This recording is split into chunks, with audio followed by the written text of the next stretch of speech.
Hi, this is Dan. And Phil. When we aren't dropping intellectually sound and irreverent jokes, we also try to pay the bills with our numerous professional skills. Yes, Dan, we do indeed. If any of our listeners need any of the following services, they should email us at donate@twobroketwimbos.com. That's right. Maybe we should actually list some of those services.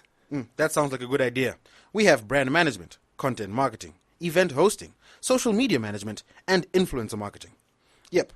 If anyone needs help with online marketing solutions, they should get hold of us. Let's give them that email again.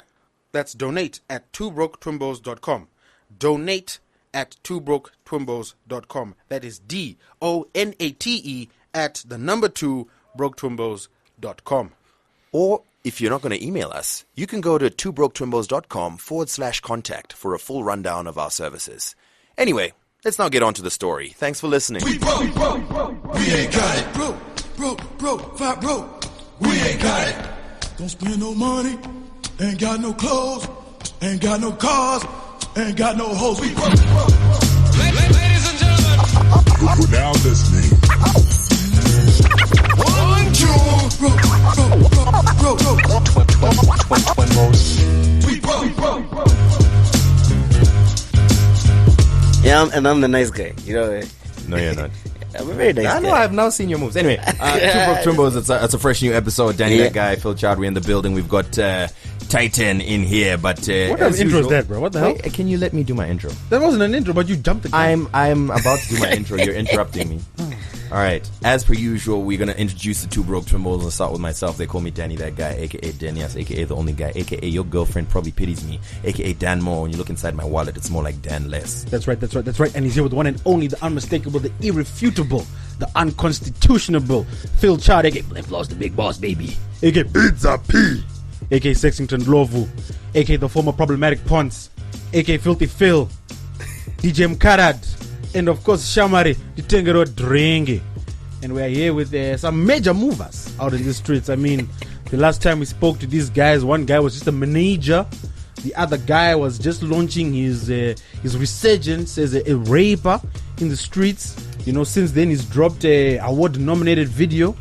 I think we need to be very careful, Phil, because if we focus on Begotten Son, this is going to be another 3-hour episode. Not really, but no, then that episode was actually one of our better episodes because we're speaking about It's your best episode. The bread and butter. Well, bread and butter, like the issues surrounding religion, about black culture, about history, about modern Zimbabwean hip-hop. I mean, we touched the full gamut and spectrum of topics, you know, that our listeners might be interested in. So I think it would be remiss to ignore and forget what a landmark episode that was. Not to forget our man Tytan here, who was, we might say, pushing his artist Cynthia Mare, who has now achieved greater heights, you know. Tytan himself is now one of the biggest videos in Zimbabwean YouTube history. Legitimate views. Legitimate views. No shorts. Organic. What up, DJ Stuffer? What up, Job Praiser? What up, Winky? We see you. No, I know we've already discussed this at length. Okay, listen. Just now that we've made all these AKAs. You, Chimomira, this is our show. You're a guest on our show. Oh, listen to that. We'll let you know when you can speak. All right. I Cool. feel like I'm in a courtroom. No, but for real though, if you're a recent follower of Two Broke Twimbos, I highly recommend that you scroll up to the Gudo Guru episode that we had with Begotten Son and Munya Nota. It was quite a landmark episode. And if you're wondering what we're talking about in terms of legitimate views, then listen to our previous episode in which Phil waxes lyrical about his disdain for those who buy YouTube views. I don't say it's disdain. I'm like, dude, if you want to do like what B-Son was saying before we started recording, if you want to do something with the full understanding that there are repercussions for doing whatever you do. So if the ends justify the means for you, fair and fine. Just don't, when you get caught, don't cry foul and say, oh my God, this isn't fair, you guys are attacking me. No, be a man. Anyway, Simu Zangoma. Zua. Anyway, Tytan. Okay. My man Tytan. You know, this is an overdue episode, man. We've been looking for you for a long time. Hey, I'm sorry, man. Yeah, I've been trying. Last week, the week before, I don't know how many weeks. It's just been so busy. Shooting the video, I believe, for Handirare. No, it was another one. A different video. It was another one. Handirare is coming, but this one was there. What are you shooting a video for? It's a new single. It's a Your surprise. single. It's a surprise, yeah. Okay. That's it. Okay, I was about to say, isn't that song with Tendex or something? Anyway, cool. No. That's a jam, That bro. was out already. That's a jam. Yeah. Thank you, man. The new single is incredible. The video is out of this world. Must have got 7 of the best Zimbabwean directors on the same video. I saw, I got 7 of the best Zimbabwean producers in that song. Like, it's nuts. It's nuts. I saw it was Snapchat or Facebook Live or whatever. You were just posting. I mean, starring Stana, we got XQ, we got listen, we got crazy cast. The Mikos jumped in on that. It's beautiful. On the 14th of February, everything changes. Nothing else will matter. We've got Simon the SWAT on it. Simon the SWAT, Treasure Media, Oh, okay. Media Matrix, Yeah. Blacks. Shout out to Media Matrix. You know, Yeah. This is the only agency in Mr. Zim that Elders. pays me on time. That pays you in time. Mr. Elders, Yeah. So, Mr. Over a Million Views. Mr. Over a Million Views, real views.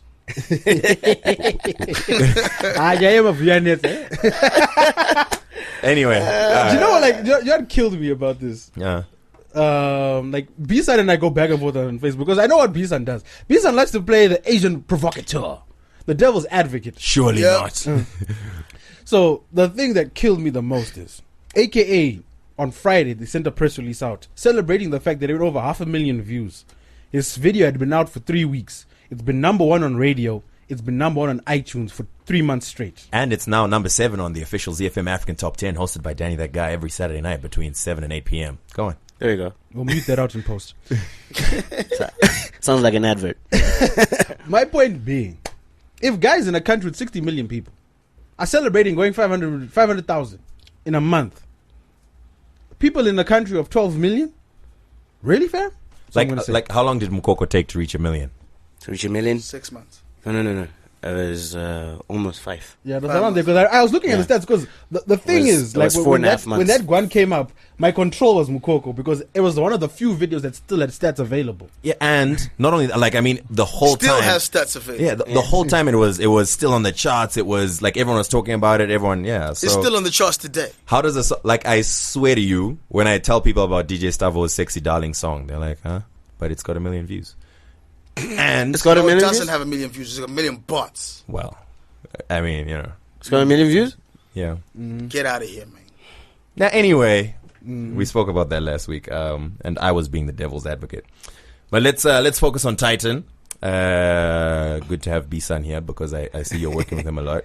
Yeah, we also got things to discuss with because B-San is out here, fam. He's doing a lot- B-San is out in these streets, son. He's out here doing a lot on these Facebook streets right now.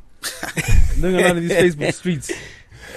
Where's a lot of streets? I can tell you that for nothing. For free. But yeah, first things first, before we get distracted by these deep discussions we shall engage in, let's focus on Titan because Titan, in the space of what? I think it's a year and a half now. Yeah, almost 2 years. A year and a half. Like you dropped 2 singles, I remember. Then you came out with Mukoko. Then from there it's just been Yeah. My first question before we even get to this 2.5 year, even before you were doing music, when I was introduced to you as Titan, I remember thinking at the time, wow, how come a manager is calling himself Titan? At the time, were you an artist as well?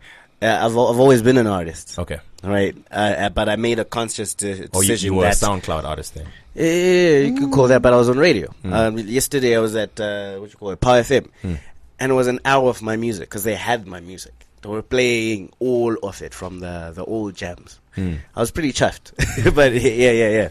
I've always been an artist, but even when I got into management, I decided that I'm still going to be Titan. I don't want people getting confused. Like growing up, I always had kids failing to pronounce my name properly. I'll be like, I'm Jabulo. And they'll be like, oh, Jabulani. I'm like, I just say Jabulo. Yeah, these Jabulanis, eh? Y'all know, it's just everywhere. Yeah. I just looked at Trevor there. Taking over the country, really, these Jabulanis. Yeah, so that's what I wanted people to know me as, Titan. So yeah, I remember, I think 3 years ago, we were at Prayer Soul's wedding, right? And Zikamai asked me, what's your actual name? I call him Zik Amazing. Zik Amazing, yeah. I'm like, I'm Jabulo Nkom, and I'm always like, I feel robbed. For the longest time, I genuinely thought your surname was Skull. I just knew Titan. Who's this new guy? Oh yeah, that's me. So people know me as Tytan. Like most people, except the guys in the neighborhood who give me different names. I won't mention. All right, so let's talk about those early songs. Like, what was the deal with them? You were recording them on your own, or were you aligned with any stable label or anything? I wasn't aligned to a stable particularly till I think a year after I started music. Then I joined the Abra tribe. Yes, African bred recording artists with Juicer Dement. That was really great because I grew up checking out Juicer's stuff. You know, I'd go on Google and like, this guy's great. Then when he finally hit me up and we did a record, there was a record called She Is Best that I'll release this year later on. But yeah, re-release. Yeah, re-release. Okay. Because I'm gonna reproduce it. Right. Yeah, I was really excited. And that's when the music started coming in, and there's the SoundCloud thing and all that. Then I noticed stuff wasn't actually moving the way I wanted it to move. Because you're with Abra, as Sana here, it's got such a network, like a great network, right? And it didn't balance out. Like, all right, fine, I'm part of this network, but my music isn't moving as fast as it should. So I decided to go back to basics. I started over. I decided I started a rebranding process. I need to get my stuff produced properly, because we'd work with other international acts that had their stuff on Trace or at MTV. They're all over the world. Then I decided, you know what? Let me start over. And I met Cynthia later on, Cynthia Mari. And I was helping her out with her stuff. To listen to the Cynthia Mari episode, scroll up. I was helping her with her stuff. Then was actually helping her to look for a manager. Then later on, we were like, you know what, let's just do this. Right? And it was great for me because I'm that guy who wants to get his own network. Yeah. I don't want to be the guy who gets hooked up all the time. And this is no pun intended. Anyway. That feels a bit... I feel attacked at the moment, but anyway. Anyway, yeah. So I got to a point where I knew everyone I needed to know on a first name basis, right? From CEOs and programs managers and all sorts. So I knew how to do it. So that's why I'm here now, right? Exactly. All right, cool. So during this time that you were with Cynthia, had you stopped recording, or you were still doing with Juicer? I hadn't stopped recording. I was still doing my stuff with Juicer. Funny enough, Cynthia is the one who pushed me a lot to actually get my stuff out there, because I really focused on her, got a lot of stuff out. Then came Soul Africa. We did the Soul Africa thing. There was Donald Canucci, and finally, I have some questions about that. Yeah. Okay. So we do know that you were managing Cynthia Mari, and then you were also managing Soul Africa. Did they leave you to go to Kenako, or were you managing them while they were working with Kenako, or how did that work out? Funny enough, they didn't leave me to go to Kenako. They went to I don't even remember the label. Anyway, they went to another label, right?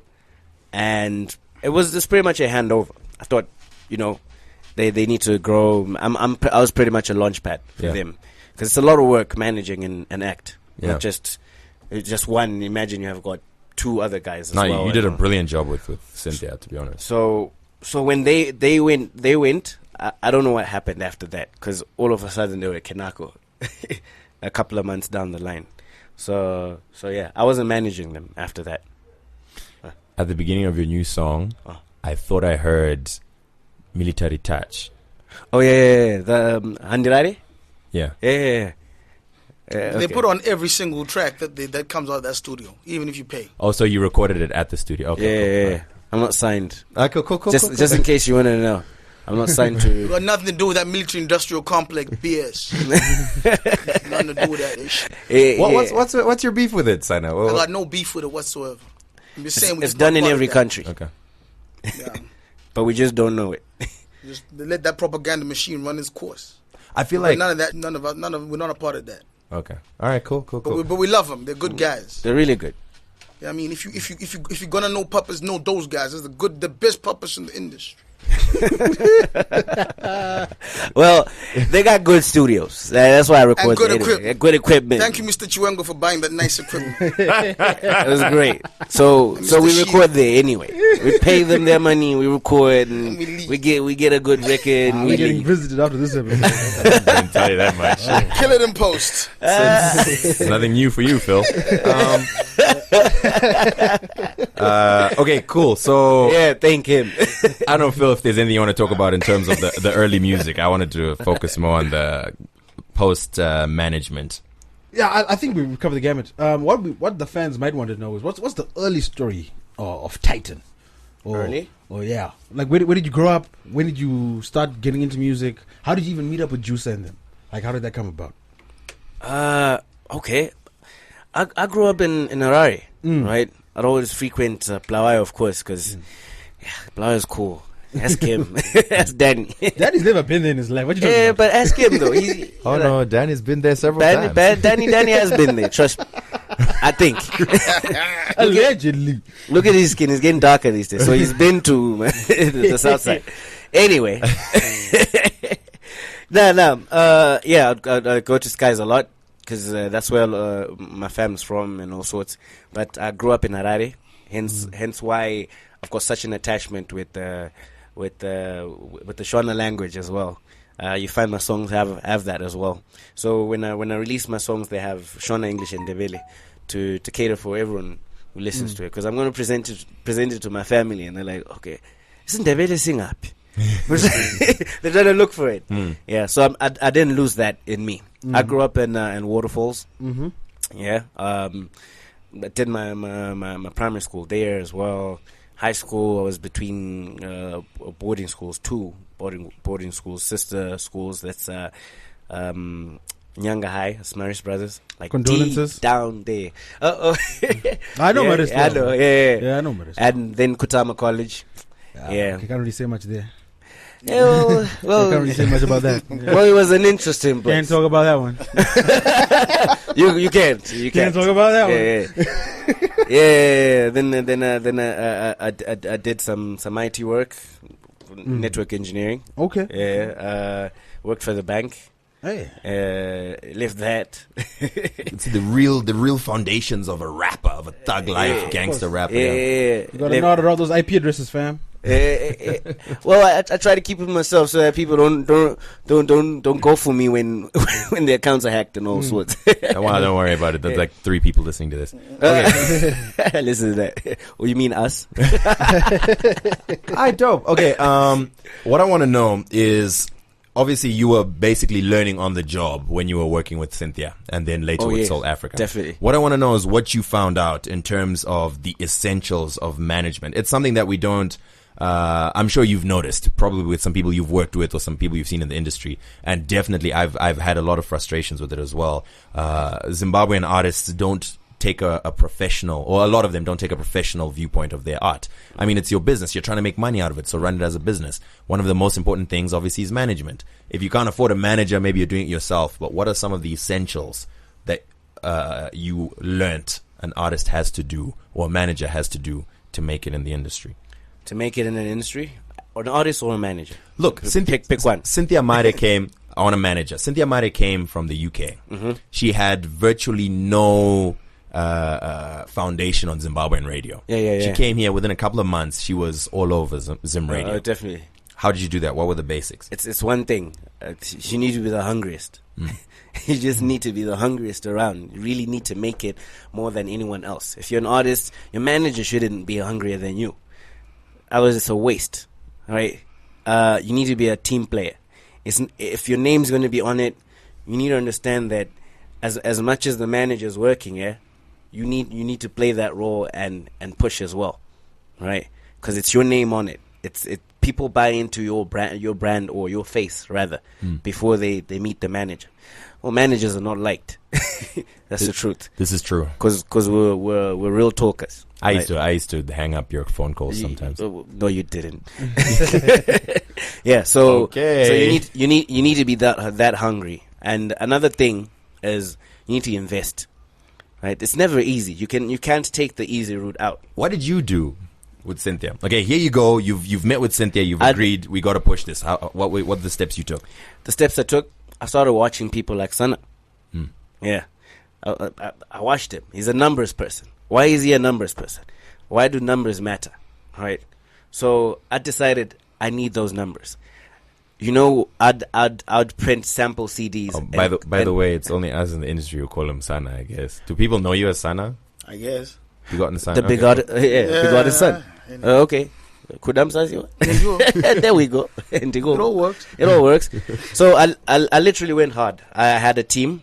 Would go even to the ghettos, Epworth, Glenview. You know, there's shops everywhere, and give out those sample CDs. Or drive all over. Yeah. Right. In Harare, in the CBD, I'd give sample CDs to the shops downtown. And that go to big Gulf. pickup They truck. had that. They had all that stuff. A sample CD and a poster.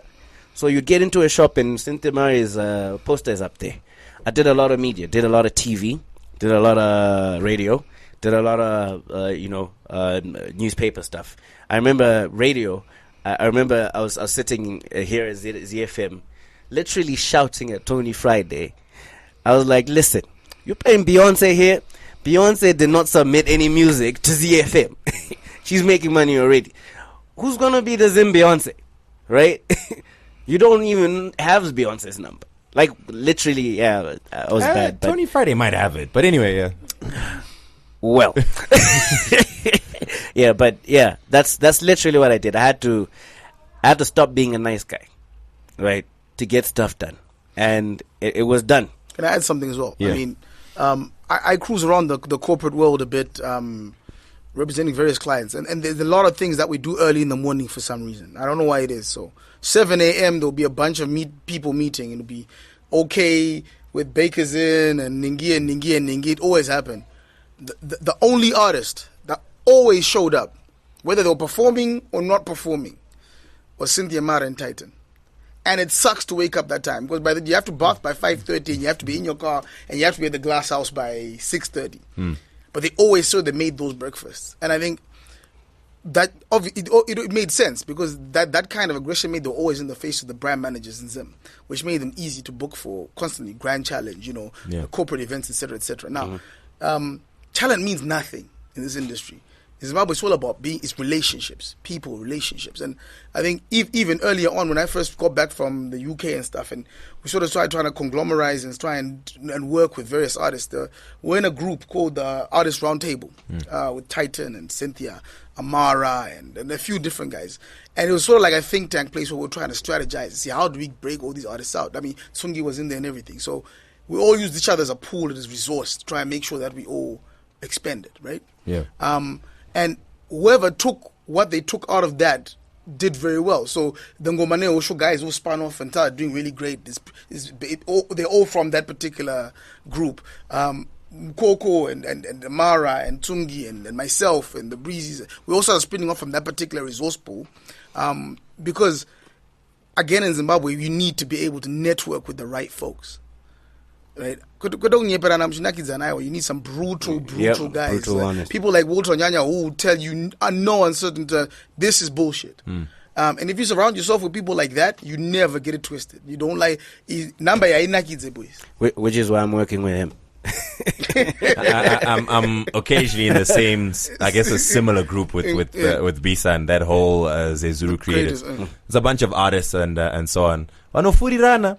Yeah. I think the last time I was in there, and I got out after saying, probably me and you are my creatives, my artists is check at Zafa. You try to check who's hot now. Let me do something with him.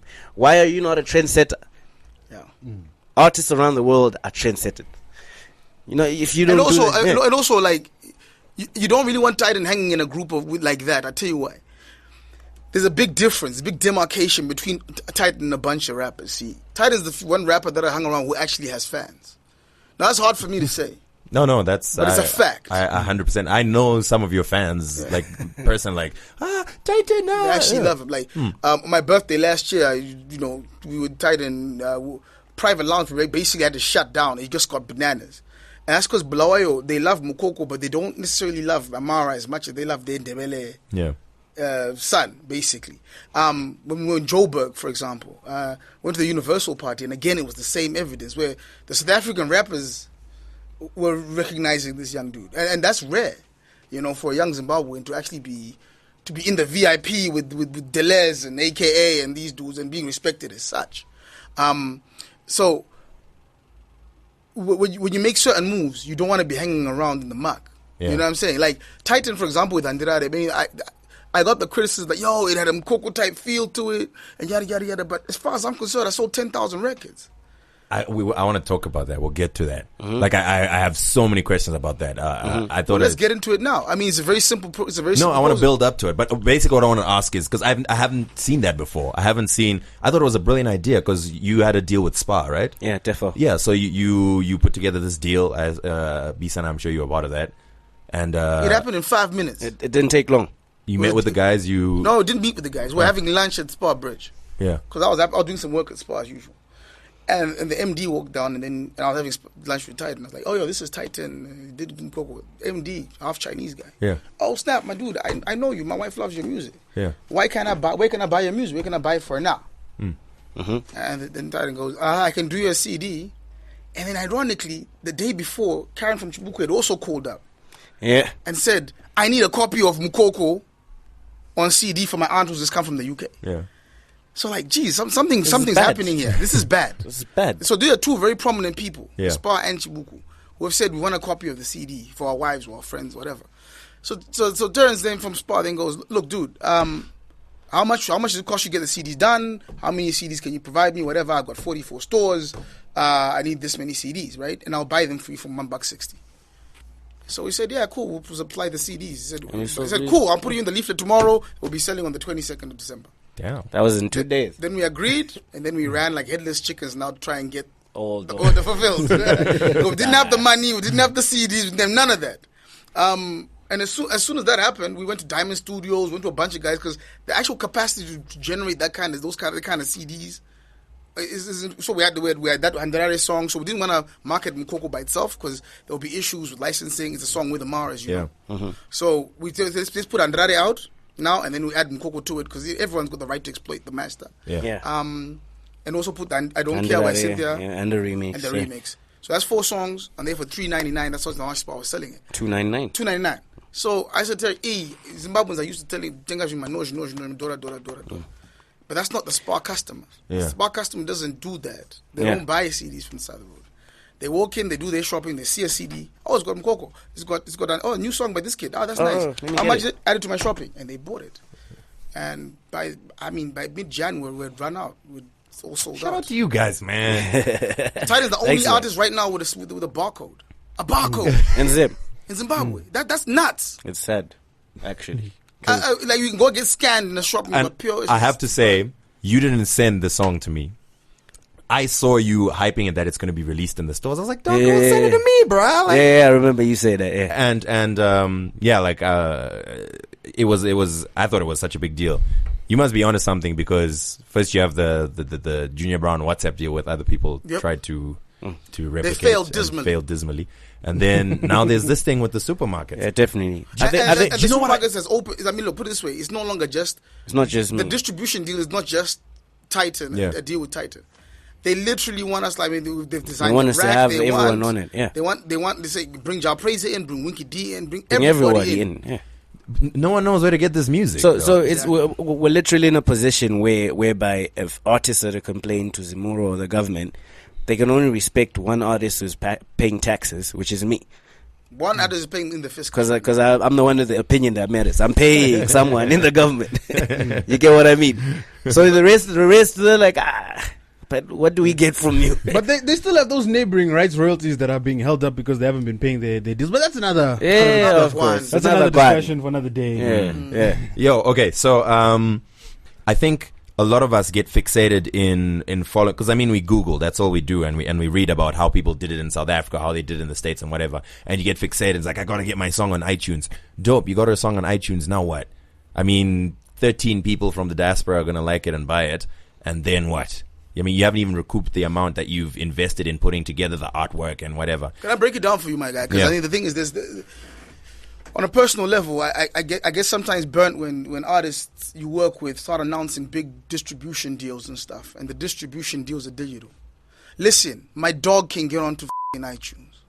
Okay. We're on iTunes. That should be an indication of. You can fart into a microphone and submit it today. It'll be on sale tomorrow for $6.99. Yeah. Right. So don't ever get hyped up by being put on Vivo or being put on iTunes or Spotify. That stuff is a brainless exercise. It's basic. Yeah. It's very. But when I said I'm a hater, but carry on. No, but because I registered my label many years ago. I was like 23 years old, and this is before even like when iTunes was sort of starting to just about to come in. And because I was registered label under PRS and MCPS, whatever, we with the initial forms when you're filling in, and so you can generate what you call international sound recording codes. Yeah. Right. And then you register with PPL, and then you use it with Grace Note. So even stuff like Shazam starts to work with your music. When you Shazam it, it works, right? Yeah. So I was in the system early. So getting into that whole iTunes wave and stuff, I totally get it and understand why people have this mysterious tremendum about it. But now it's simple. You go onto a website, you pay your $3, and your single's on iTunes. Okay? But this is the thing. It's like you can't just then say I'm on iTunes. There's a whole bunch of other things that now need to happen for your music to Things be that heard by matter. a bunch of people. Because iTunes has now got damn near 3 billion songs on it. And you're just another one. And that's the problem. Exactly. It's the same thing with CDs. Like, Tytan could print 10,000 CDs today. If he's got nowhere to sell them, he's sitting on 10,000 CDs. sitting on money. One of our most eye-opening interviews as well was with Sunny Makalima. You remember, Phil, when he was like they had no distribution network, and they had to come up with one where they basically spoke to these guys that sell in the streets. Every time they released a song or an album, they would go to, they had set up places around about town, around about different cities around the country, and they knew that over the next week or whatever, we're going to drop off a bunch of CDs there, a bunch of CDs there, a bunch of CDs there, and that's how they spread their music to people. They had to come up with an innovative way because they recognize their market. And it's the same here. Like you said, you guys were thinking about the people that shop in Spa. Yeah. I mean, yeah. Well, basically what we're trying to do is give this mob and citizen an opportunity not to be a criminal. Because if you're buying an illegal product from a pirate who's a criminal, you're a criminal. And I discovered it with myself with Netflix and stuff. That when I got the opportunity to legally pay for Netflix in Zimbabwe, I paid. Exactly. And like I've been saying, it's easier to do shit legally. It's easier for you to put $10 in your PayPal, put $10 on your card, and pay Netflix. And every time you go home, you're just literally searching, getting whatever you want, and playing it. As opposed to coming home, then you go, okay, they shut down. They shut down your fee. Okay, oh, that one's Kick-Ass Torrents is gone. Kick-Ass is gone. Kick-Ass is gone. Okay, I gotta go Pirate Bay. I gotta mask my IP, and then I go to Pirate Bay. Now there's like 10 different options. Now I've got to download the sample of the torrent to see what quality this torrent is. They want to approved. You guys, you know what I'm saying? It's the same. Like if I wanted to get Mukoko, I think about it. Mukoko came out a year and a half ago, right? By now, surely there should be an easy way to get it. Yeah. But illegally, there isn't. There really isn't an easy way. Unless I download the video on YouTube and then I convert it and have a bad quality one. They'll still be wasted. Like if you really want to download stuff illegally, if you're not going to pay for it, you're going to find ways not to pay for it. That's the thing. Like the majority of people, in most cases, if they have the money, they want to pay for the stuff. Yeah. Because they want that ownership. So if you're really going out of your way not to pay for stuff, it's very easy not to pay for stuff if you don't want to pay for it. But the issue that we have in Zim now is artists aren't training their fans to pay for stuff, which is what I've been saying for 2 years. The culture of it. No, artists are crap. That too. I mean, the thing is, I mean, let's be realistic. I mean, I dare you to go to any wedding, right? Because my dad is a wedding, he's a wedding ceremony guy. He's a reverend, right? And when he got the CD, Mukoko was elated because he's been to so many weddings. So sometimes he does 2 a week, like 3 a week, and he hears this one particular record all the time. He'll hear a certain particular status gubu all the time, like. So he hears all these records all the time. So you get attached to certain records because they're dope records, right? Now, ain't nobody trying to buy Bright 360, my nigga, because that shit is garbage. Hey, but that stuff got no fans. Like you can. Then I got called a hater because I. He's the Casper Nyovest of Zimbabwe. Guys. No, you know he what? ain't the Casper Nyovest. Listen, he hit me up. Let me tell you what Bright 360. Why are we just bashing guys? No. He's a good kid. Like I swear on my mom, he's a good kid. It's an example. Bright 360 and others. I'll give you an example specifically of him. He hit me up on Twitter and he's like, "Yo, my song is on Trace Africa. Can you see how my? And it's not even playing on Zim Radio." I'm like, "Dog, you've been submitting music, and because for the one thing, because like you're cool. Because of that reason, I will listen to your music." but I'm sorry, it's not dope. It's not good enough. And it led to a long hey, you know, you're sleeping on me, Gigi. I'm like, okay, cool. If you were to put together an event right now, Bright 360, how many people would come? Funny enough, I said the same thing to him. So the funny thing is, like, he seems to have the same MO with everyone. He did the same thing to me. Like, he sent me stuff, and then he'd email me stuff. So the way I go through submissions, because I get a shitload of submissions, like every Sunday I'm literally going through 100 submissions. Yep.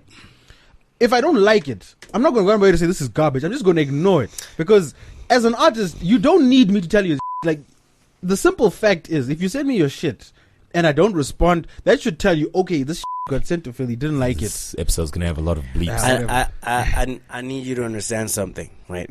What you just said there is every rapper right now in Zimbabwe. Yeah. No, that's the world. Fam, threatened. And I have a problem with that. I'll speak as a lot of things. I've been producer, manager, and all sorts. I've been on all ends, receiving. And this is why I put my all in doing a record, getting everyone into it so that I have a fantastic record. Because I don't want to be that guy who thinks his music is the shit when it's actually shit. Right? I really need my music to speak for itself. If I say, Danny, do you like this? If he says yes, great. If he says no, I'm going back to studio to fix it. Right? Yeah, but the thing that's is, what we need. You need someone who will tell you that. And that's what I was saying. Like I said, that's why I'm working with him. And that's the problem. Like, dudes don't want to be told the truth. They want to be told, they want to be coddled. They want to be pandered to.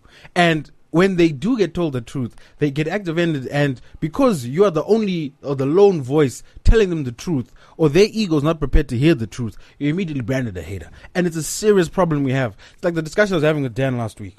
So, not to hop on again, but this is another perfect example. Stavo is doing well for himself. I'll give him, like, as an A&R, A1. A&R, as an A&R, Stavo's doing the damn thing. He's got those songs bang. As a marketer, because his music, like, for the amount of money he spent on those bots, the amount of money he spent shooting those videos, give me 1/10 of that and see what I'll do for you, fam. But once again, if you got these yes men in your corner who are giving you all these bad ideas, this is the shit will happen. Now, the problem with Stavo is he's a culture vulture. That's the problem. One, he's okay, you can call him a culture vulture, yes, and I'll agree with that. Two, he's a DJ. Okay. No one has ever attended a DJ Stavo set and be like, that was a good set, because Stavo has the same routine. He can't blend, he can't mix. His song selection in terms of like taking the audience on a journey is shit. He's got a set selection of big hits, which he plays back to back to back. He'll stop the song, have an MC talk over it, then start the next song with no blending in between. So all the success he's enjoying right now, it's great. But because he's a DJ, he's not seen as an artist, seen as a DJ. So when he gets invited to perform at MTV in South Africa, wherever he may be, he's being invited as a DJ. Oh. And now the first impression people are getting of Zimbabwe's biggest DJ is a DJ that can't DJ. How is that not a problem to people? Put it this way. There's many. But feel free to do a song with him, Tytan. No, like I said, he's a great A&R. His songs are dope. I'm going to do a song with him. I mean, put it this way. I've met... See, DJ Stavo is not a unique phenomenon. Yeah. I've been in San Francisco and I've met Zimbabwe's greatest rapper, and his name was Comrade Fatso. Right? I've been in England and met Zimbabwe's biggest comedian. His name is Comrade Fatso. Okay, so you know, I've been to Zimbabwe and met Zimbabwe's biggest festival director, and his name is Comrade Fatso. Yeah.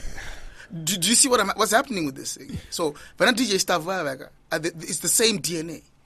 You understand what I'm saying? Now, I don't know if it's privilege. I don't know what it is. No, it's definitely white privilege, and the fact that if you're a white guy, that takes even a moment just to understand a little bit of black culture. Oh my God, you're amazing! Oh my God, don't tell us Shona. There's definitely white privilege involved. At the same time, I also think, okay, I can't speak definitively on this, but I do believe Stavo had a financial ability. Of course, and why do you have the financial ability? Because you're white. This whole bonification of their names and all this kind of thing. It all fits in this weird narrative. Yeah, where they start to then become the bastion. Yeah, they assimilate into the culture, and because they took the effort to assimilate, they're not elevated. Look at Roy Bennett. Look at Roy Bennett. Another example. No, I have respect for Roy Bennett. I tell you why. Because I can speak to him in entire conversation in vernacular Shona. Yeah, and I know a lot of white guys like it. Not and he actually put his hands in the dirt. Like some of these young dudes, they learn kanjani, they learn udubo, and gawan, and putek, and all of a sudden they're the Shona speaking. Yeah, but my point being is that because Ray Bennett took that effort to understand black culture, he was seen in a different light. You know what I mean? He was held in a different regard because he's a white guy and he took the effort to learn the culture. But in normal circumstances, that's what you're supposed to do. It's a normal thing to do. I cannot go to France right now as Phil Chad and walk into a French pastry shop and like condemn face neka pastry. I'll get my ass kicked out of there. Put a pan or something. You know what I mean? You know what I mean? But anyway. But that's the thing, like, okay, we're getting distracted. But the point being, we need another episode. We need a proper episode. But the point being, like, let's get back to the one. The point being, like, Zimbabwe. But it's not unique to Zimbabwe. I think there's also, like, as Bisan was alluding to yesterday, there's a lot of socioeconomic reasons that exacerbate that. Because this is not unique. There are rappers in South Africa that do the same thing. Rappers in Nigeria. In fact, like, Nigeria right now, the hip-hop scene in Nigeria is completely dead on a commercial level. Because everyone is now a yes man and they're following the trend, which is that bastardization of Afro-pop, Afrobeat. So, like, in SA, it's easier for you to be a mediocre artist and get by because you can literally just fart on a song and you'll find a market big enough to sustain your career that'll listen to it. If you put auto-tune on the fart. Look at right now, Lil Yachty is the biggest artist on SoundCloud. How the hell do you say his name? It's really stressing my life. He's the biggest artist on SoundCloud, and his claim to fame is Yachty? Yachi? How the hell do you say his name? That's what I'm saying. Like, right now, mediocrity is so in. It's nouveau. It's the thing right now. But there's tribalism in mediocrity. And I need to step in here now and just defend some of my people's money. Last year, Kelvin got 8 nominations for the Hip Hop Awards. Okay. Now, I personally, on 2 occasions, drove down to Bulawayo to witness Kelvin's power. Yeah. Okay. Once for the block party, and once was for his album launch on the 18th of August.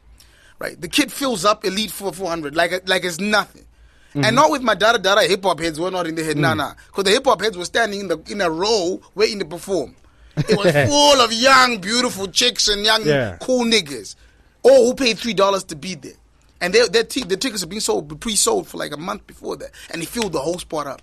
And every young rapper got a little bit. Even if it was $10 for coming through. Yeah? That's Kelvin. He got no awards, guys. And that's that poor little Debele kid who lives in Leveve 5, does his own production, his own marketing, his own videos with his phone. Own everything. Videos with his phone. His own production. He designs his own graphics, fam. I mean, I tell you what, my nigga, I put that kid on the plane twice. Come through here. We did some work with Yagi. Took him to tags. We did some work with the just to make Planet Vin a bit more of a rounded product. Yeah. I did some work with the kid. I ain't gonna lie. That's full disclosure. But I'm saying to walk away with go. Well, anyway, the awards are another story. But long have we spoken about there? Then Jabulon Komona on the other hand, gets you 1.5 million views. That's Tytan. Titan. He writes one of the biggest iconic records of the generation. Like, I mean, even he's going to struggle to get better than that. I mean, Mukoko is a monster, right? And they gave him best alternative. Okay, XQ. I mean, basically, there's a bunch of things that I disagree with because I understand how old energy can seep into things, and which is why last year's hip hop was so terrible because it was Mau Mau and Blackbird and those old niggas. But this year, like, I don't understand how it got so bad. You see what I'm saying? Well, I've got my theory. What were you going to say about XQ? First thing first, Beefy needs to go, but that's besides the point. But what I was going to say, XQ had the biggest records last year as well. Yeah. Huge records. So me, I'm saying I want Kelvin. I want Takura, I want Takura, Kelvin, Titan, Takura, Kelvin, Titan, XQ, and even ATL because they push the culture. Yeah. Because those are the songs that my kids can buff with. Because I remember I got teenagers, my kids are St. George's and shit. He ain't listening to these other niggas no more, peeps. He ain't listening to Mau Mau. He ain't listening to these other niggas. Yeah. Right? He's listening to Tuck Money. Lil Yachty, you know what I mean? He's listening to Titan. That's what he's listening to. I wanted to say, Phil, you were speaking about mediocrity, and it's the same thing that Bisan said earlier, that talent is probably the least important thing. If you can make a catchy record, even if you got no talent, whatever, you make a catchy record and you market yourself properly and you handle the business properly and whatever, I mean, you're cool, you've made it. I'll give you an example. That Mainini joined with 8L. You know, like that song had been out before Toki got on it. Ain't no one noticed. Yeah. Ain't no one. For good reason. It's a terrible song. You get Toki on it and all of a sudden it's now a catchy song. You know what I mean? So then you realize that the talent is still the same. 8L has been sending music a lot since then, and none of them are my nini. I can tell you that. But that was a monster record because, I mean, the timing and the fact that Toki Vibes was on while Toki was popping, and it was just this weird fusion of something hip hop and something dancehall, and it just jumped out at you. But has 8L got bars? Nah. Yeah, but this is what we're saying. Just the other day, there's an artist that Dan and I are looking to work with, and we're basically like, what's the budget? And we basically gave, like, the figure I said is, give me 1.5, I can create the biggest song Zimbabwe's ever seen. Because it's that, once you understand how the game works, no matter how the song is, it's gonna blow up. The same with Lil Yachty. Lil Yachty's garbage. Well, it can't, not no matter how. I mean, like, it has Dude, to be there has to be something about it. There are so many songs. You do the top 40 on ZFM right now from Zimbabwean acts that are straight up garbage. We come across so many songs that are garbage, but they're getting so much play on radio because dudes have figured out the formula. And because Zimbabwe is such a concentrated market, all you need to do is you need to literally know 5 program directors. That's what you need to do. Take it for drinks once. Exactly. Take 5 program directors. Take it for drinks once. Offer them tickets to one event, and that's guaranteed spots. Maybe befriend 3 drive time radio presenters. That means every time you need an interview, Sharp Blazer, can I come in? Prime time spot on radio. You gold. I've also been saying this for a long time. Zim is a bit weird. Radio play doesn't necessarily translate to popularity of a Because the song. Zimbabweans ain't stupid. Nah, they ain't stupid. They're not stupid. They're idiots, but they're not stupid. Yeah, I was gonna say. What? Well, It's also because we don't have true mass media here. As a marketer, because with radio is one avenue, but like in any other market, people use radio as an anchor to other things. So you get spins on radio, you print out your call sheet, you go to a brand. Listen, guy, I'm number 10 on the charts. I'm getting 200 spins a week. A word. That means you're popular. Okay, let's work with you here, and Here's here. a car. So here's a car, here's some performances. Now you leverage those performances, and you're like, okay, now I'm getting performances. Now you go to a clothing brand. Dude, I'm performing here, and here. I'm on radio here, and here. And that's how you build. In Zim, it's radio, and then Plus, that's that. I know you used it as an arbitrary example, but you would never get 200 spins in Zim. Like, a really hit song would be like 15 to 20 spins, because there's 3 urban radio stations. All right, so you're talking played 4 times a day. For example, let's say for a hit song, it's played 4 times a day on each radio station, right? That's 12 times a day, and at the end of the week, you're talking, what is that, like 50, 60 max.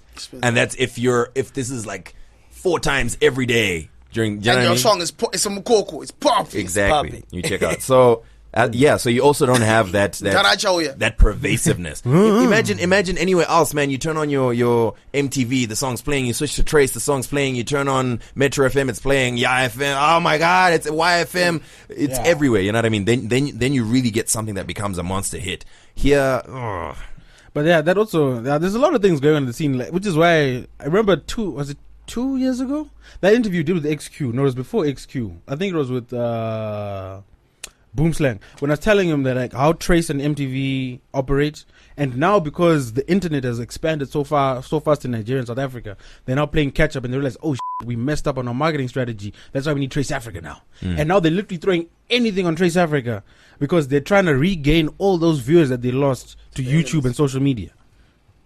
Yep, that's how it is. Anyway.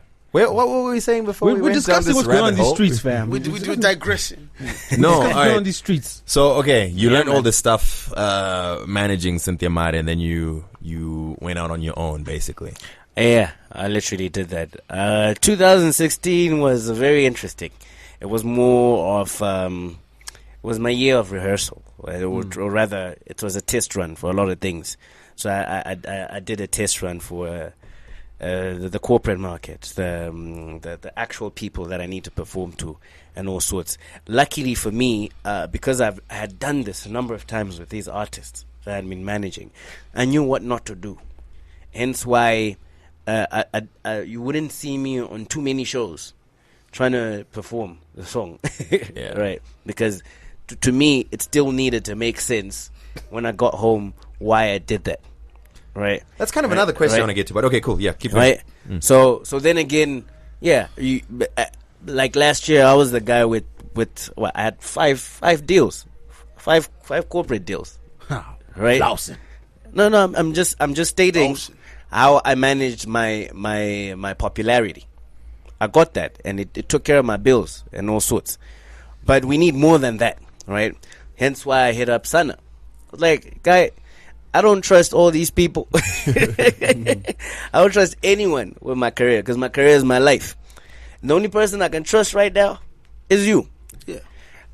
As son, we had been at loggerheads for a long time. Our biggest fight a long time ago was when I told him, listen, your biggest record is going to be the time when you write a dope record for Amara Brown and feature on it. He told me to f*** off.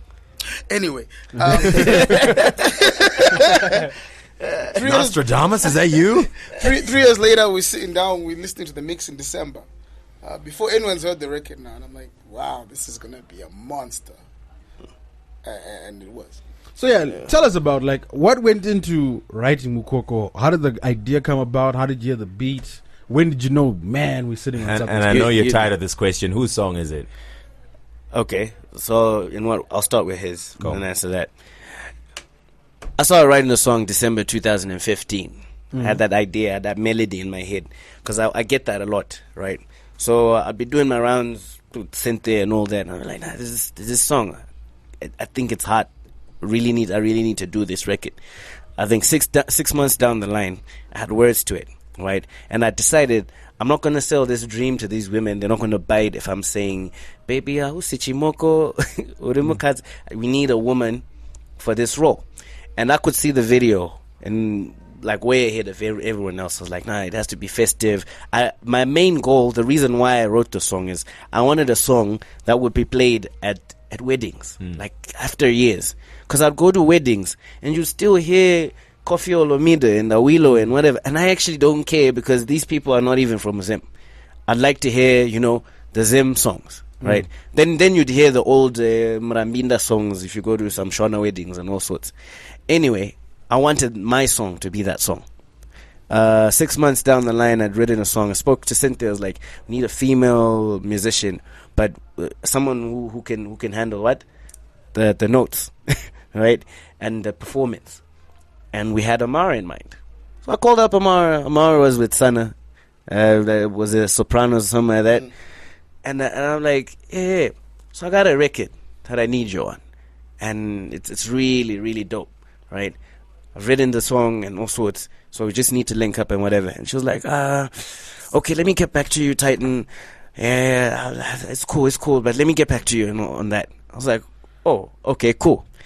And later on, we linked up and I sang her the song, and there we was. Yeah, we finished off the song together, actually. Yeah, so it's our song. Amara's got writing credits on the record. I tell you why. Yeah. Because she actually, there's a big part of hers where she sang. Which is very much her. Which is the verse. The verse. Yeah. And that is actually, so it's a co-written record. Now, because at the time, Amara obviously is a bigger star. And Tytan obviously is on the come up. Yep. It didn't make sense for a Tytan featuring Amara. Which is weird because she actually didn't really have any pop. No, but then she was a popular She was personality. a popular personality. The most Googled artist in Zimbabwe at the time. Yeah. With no record. With no records. It's weird, man. Zim is weird, Zim but is anyway, yeah. Paradoxic. So when you get a moment like that, is you then double bill the record. It's like sort of like how Nas and Tupac did Thug Mansion. Yeah. And the deal was then on her album she could have it, and his album he could have it. Yeah. And they could both exploit the master. Yeah.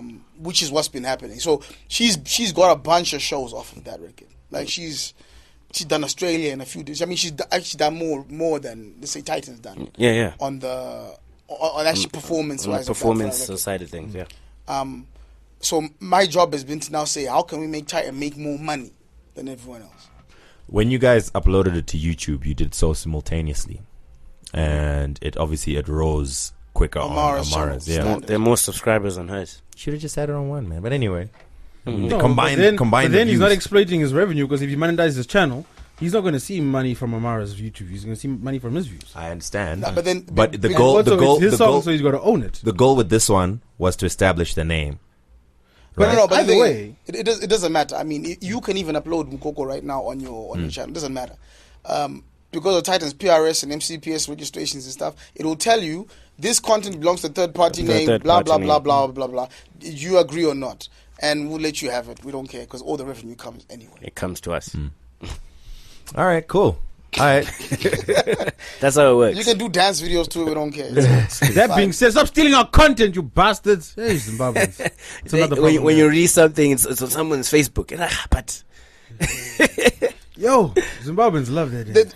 I mean, I've been doing some stuff on Facebook, and some guys, you know. Oh, yeah, we know. Zima and whatever. We know. They then took the videos and put on their thing, and immediately flagged them the third-party content. Didn't understand how I did that.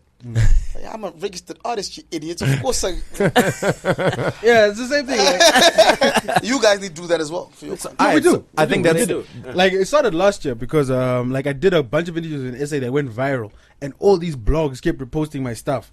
So it was literally playing whack-a-mole. So I was like, nah, it's fine. I just registered the audio. You then send the request to Facebook, and Facebook just sends you emails like, yo, we flagged this, which one you want to prove, and I just blocked them all. I don't block them. I agree to let them in. Nah, no. Yeah, but you have different goals. Though. You're in bed from my page. so people watch on your page. On my page. I do know, for example, it was a big debate that happened for a while about whose song is it? Ningi, blah blah blah blah blah. So It was, I mean, to be honest. It's really To be honest, I'll tell you this. It was quite a silly debate, though, to me. yeah. Because if my question would be, do you like the song? I'm like, yeah. So It's the same thing in our heads that makes us thoroughly debate the Stunna and Alinda situation when we don't even know the details. I mean, Or if you go to Bulawayo today, though, I mean, I want to really qualify what I'm saying here so that we understand. Yeah. If you go to Bulawayo today, right, and ask the same question, you're going to get a very, very violent response. I think this is where we have to understand the cultural sensitivities of how people see and whatever. Yeah. Definitely with them, they are even the Shona and Ndebele paradigm. Yeah. Even in the UK tour, for example, where there's a large now Ndebele population in places like Birmingham, etc., etc., where if you put on a poster, Mar Brown, Mukoko coming through, you're literally going to get a bunch of dudes saying, "What the f- is this?" You see what I'm saying? And this is what actually happened the last tour, the UK tour, where he had to be booked last. Like, oh, okay, we have to pay for his tickets now. We have to book him in. He arrived like a week later. Because it's just like you get to a stage where you forget that he also has a bunch of Ndebele fans who have to be who are relevant and also and the South African who like the song because of the fact that it's him. It's a Ndebele boy who they think grew up in South Africa and is a Ndebele boy from Zim. And they got this weird story. They don't even know where the kid from or whatever. It's a mythology around who this Tytan kid is, right? So when they see him, like, we thought you'd be taller. We thought you know what I mean? Oh, you grew up in Harare. Oh, you know what I'm saying? It's weird. It's weird. Yeah. Well, it was pretty interesting with the tour. Because they had booked everyone else, and online I started getting tagged, right? Because they were asking who else should we put on this tour when my face wasn't on it. They're like, so we're just not gonna come to your show then if Titan's not there. And I got the call, and being me, I'm a manager too. I got what I wanted. Like, of course, okay, how much you paying them? I want that plus 15. I had 7 shows even. These guys had 2. Okay, I know human nature. Was there any friction between you and Amara because of this? Because of this? Yeah. Sometimes because of media, you know, media would write a story and say, okay, this is blah blah blah blah. Yet me and her were cool. We're like, cool. What's happening? So sadly, sometimes people go through different motions. I think artists in general are very emotional people, right? And sometimes you're angry because of stuff you're going through in the background, not because of stuff that's in front of you, right? So I think sometimes she thought, cool, Titan, what are you trying to do to me? And I'm like, nah. Ask the guy who wrote the story. I'm cool, right? And at the same time, I'd get situations whereby I'd also ask, oh, Amat, what's going on? Because a number of promoters would want to book me. And the same story would come up. Titan's not available. And I'm like, but did you guys call me? Well, the assumption is you're booking through the same guy, through the same agent. Same thing. Manager. So when a lot of people come through to me to try and book Amara because they think I'm a manager as well. Right? So I'll just pass on a contact. Speak to Tsungi. Yeah. Right? And I'm sure Tsungi can attest to that. About 60% of their bookings came through me. It's sad. So that's how it is.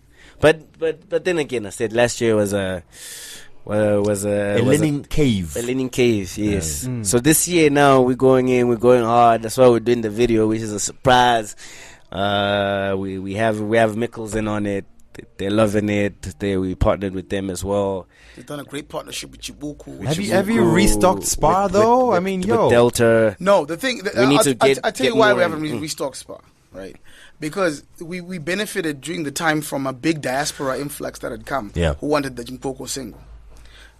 What we now need to do is we now need to actually get the POS set up. We need to set up the racks, because it's actually rudimentary. Spa was literally like you're stacked on the side of the thing and you just buy it, right? Yeah. So now for us to actually make it look more professional, we need to merchandise. We have to do the merchandising. We need to put gondola ends. So now there's a bit of an investment that has to go, which is where the bucks from the sales went. But now we have to, and also sign a few more people to come into the deal. And that's going to take some time. So we're looking maybe June, July, where we can actually now have a full-fledged. Yeah, it's going to take some time, because you find you're dealing with musicians who've been comfortable. And managements that are comfortable. No, that's why I like you guys, man. You're running a business, is weird, man. The universe is weird. They're comfortable with their setups, and they think they're comfortable with their setups, and they think it's cool. I got my distribution, blah blah blah, and then they're not really getting the actual money. Yeah. Now you take that away from them, and let's say everything is standardized, the prices are gazetted, and all sorts. What are they left with? Nothing. There's nothing. Yeah, but that's also human nature. Like, people just are afraid of the unknown, and people don't like taking risks. But I was saying, it's funny. I remember 3 years ago, I was sitting at Bison's house, and Bison was stressing over this distribution deal. This distribution. I was like, yo, dude, I got an idea. I need to get these CDs out in these stores and do A, B, C, D, E. And now look, 3 years later, it manifested. Even it was a coincidence, but it was still the same thing. So yeah, you guys gotta put those ideas out in the universe, man. Work towards them. You know, and it comes back by itself. Yeah. Because I mean, even when the Spa MD said to me, well, "Have you got an idea of what these stands would look like?"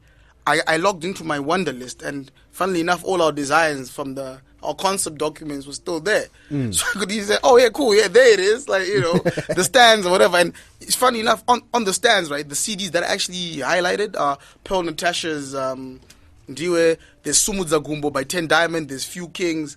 So you can tell the time, the era that we're even trying to do this shit. Yeah. But then as I look at the list of all the things, none of those shit was dope.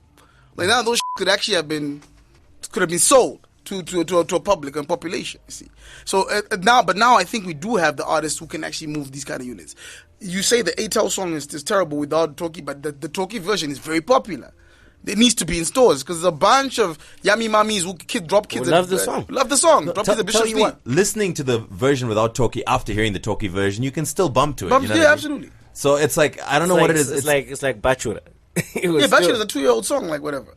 And then they stuck Amara on it. So I guess now the role of an industry is to get people like yourselves who love listening to music and love hip hop and love whatever. You need to start curating, finding these artists. We need to start A&Ring projects, because the idea may not be to have an ATEL album in Spa stores. That may not work.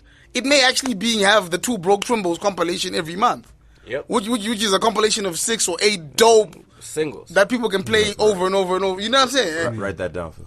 This is once the industry set up, it's an even playing field, and where it makes commercial sense for us is that we're the ones who signed the distribution deal, the exclusive one with Spark currently. So now someone else, someone else can do a deal with Pick and Pay. It doesn't matter. But as far as we're concerned right now, once the deal is going through and CDs are coming up, we want artists to also start doing advertising, saying, "Yo, guys, support us through this channel." Or buy my CD. I think artists don't even understand the benefits of having their products in a supermarket. You need to understand that there are a lot of suppliers that go to Spa, right? There's the National Foods, there are all sorts of suppliers, right?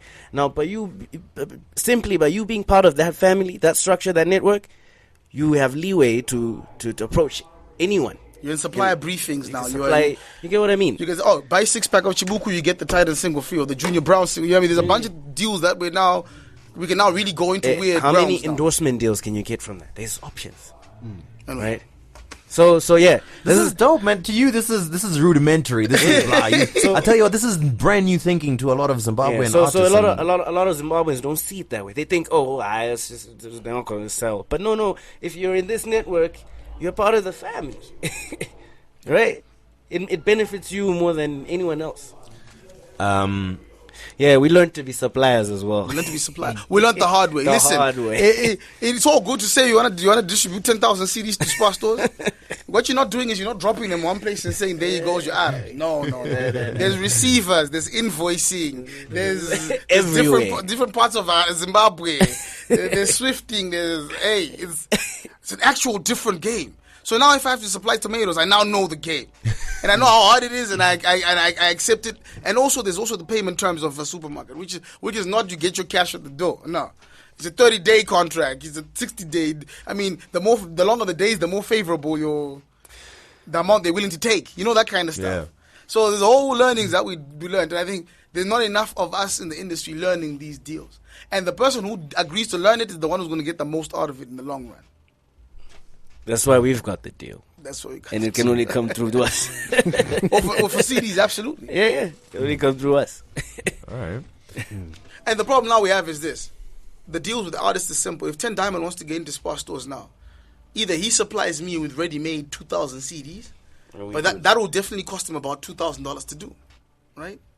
So this is now where you have the Universal stepping in the middle of that steer. The record label say, "Oh yeah, cool. We love your product, whatever. We're gonna sign a deal and we're gonna give the distribution guys 2,000 CDs." So do you see the thing? So when these young artists, I'm saying, if you're listening to this podcast, if you make $500, don't drink it. Because you may need to give me 500 CDs and no one's going to win.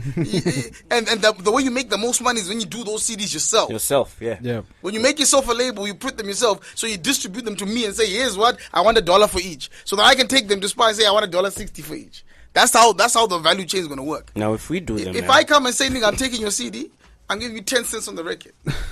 Because I have to take the risk. Yeah. I'm printing 1,000 of these things and people may not buy it. Yeah. It's a fact. All right. Cool, so if you give me 500, I don't sell them, I can give them back to you. Yep. Or we can put them on special, we can put them half price. I mean, now we actually start having ways we can do because you own your product. And that's the beautiful thing is we owned our product. They didn't give us any money up front. We actually had to just take and each store received by itself, you invoice them separately, and then they go to central office, whatever, and then they start trickling the payments. Yeah. So it's a whole different game, and I'm glad I learned. It's nice to own your own things.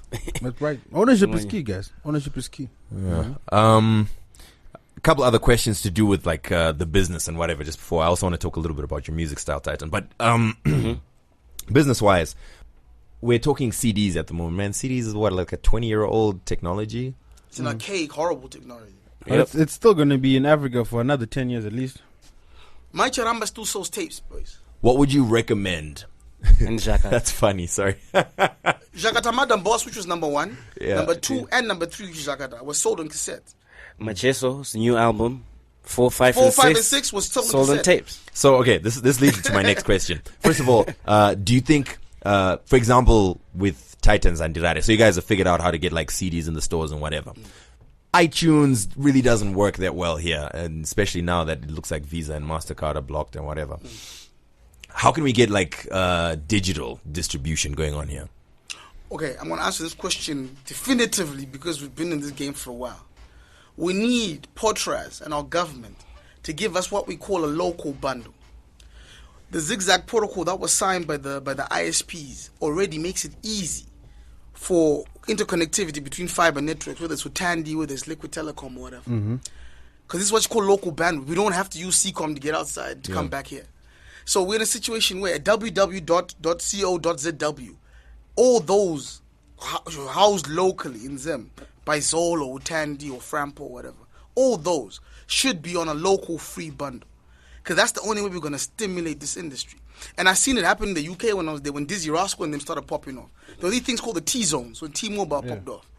So you get T-Mobile WAP phone and all of a sudden you have access to all Dizzy Rascal's music. Now it's terrible and slow in those days. But then all the youngsters and the kids who had those, they're called sidekicks. Yeah, those flip phones, those slide up phones. They all managed to get the Dizzy Rascal tune. The look fix up, look sharp. That's how it got number 1. So we're in a situation now where we say, if you give me a local bundle where Phil can access Zimbabwean content, all of a sudden I can now write a YouTube. I can now write a Facebook. I can now write a Twitter of our own. And it'll be able to work within our little walled garden quite comfortably because I only want maybe attack the Zimbabwe local market. And then I have the international World Wide Web for any extras. So basically then I would say, oh shit. So I'm on my phone from Econet. Econet has done it with their app, the EcoCash data app. That's always on connected because you can, even if you don't have data, you can still go on there. Imagine if that's a music app. That's a recent thing, by the way, because it used to stress my life. Like, I got no bundles. That's They had to create another app. Taking what Bisan is doing, what Bisan is saying, that's exactly what Vodacom is doing in South Africa. If you look at what MTN is doing in Nigeria or what Tigo is doing in Kenya, exactly the same system, where they've got what they call an app on ecosystem that's local. So Vodacom, you can sign Vodacom as a distributor. So Vodacom will then act as what iTunes acts as. And they'll have their own special rates, and then they'll say, we've got 6 million subscribers, you've got access to 6 million subscribers. They've got Vodacom apps, so they've got the Vodacom Now app. Yeah. So within that app, they can say, the moment you drop a song, they can push a notification to a subscriber and say, Danny, that guy has just dropped a new mixtape. Download now for free. And you can either select someone to download it for free, or they're paying a nominal fee of like 10 cents. Of their data or of their airtime. And that's the thing, like the charges are reduced from airtime. So as opposed with iTunes, where you have to have a Visa card or you have to go find an iTunes gift card, it's something that you already own, which is the data bundle. And I think that's where networks in Zim are failing. Econet is trying to do with these ringback tones, but it's a mess. It's junk. No one wants to hear cock when I phone. It's not just Econet. All of them seem to be doing. I don't understand why they all. Do you know? I had a meeting with Net1. And they're introducing this. I think they called it One Music, where basically even if it's not an app, you can access it using USSD codes and whatever. I was like, it's not gonna. It's not gonna work. I know why they're doing it, because they're looking at in Nigeria, the ringback tone market is worth humongous. It's worth about, I think last I checked, I need to double confirm, I think it was $40 million.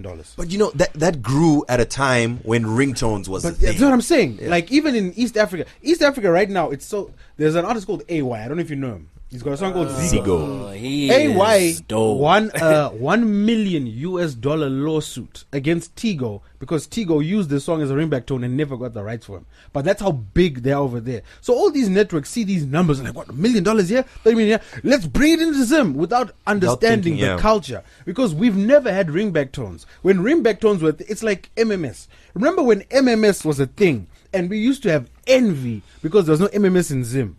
And then MMS got replaced by WhatsApp. And we didn't give a shit. Then 2 years ago, Econet comes to us, guys, you can now send MMS. We're like, yo, fam, we don't need MMS no more. It's the same kind of thing when Apple had FOMO over BBM, then now all of a sudden, well, it wasn't an Apple thing, I guess it was a BlackBerry thing. The BBM app is now available on Android and Apple. Fam, get out of here. It was popping then, not now. Hey, but they're still trying, fam. They're giving up about an event they're doing. All right, cool. So listen, team. We need a local bundle. We net neutrality in this country is crazy. That's exactly what I was going to ask. We're in a situation where Facebook, $1 billion company, has got a $3 bundle on the biggest network. And WhatsApp, another $1 billion company, has got a $3 bundle network. Give us a $3 bundle so we can put our content up, our videos, our cool stuff. Let Carl and his cooking shows, Two Broke Twimbos. Let's get Titan's new single up.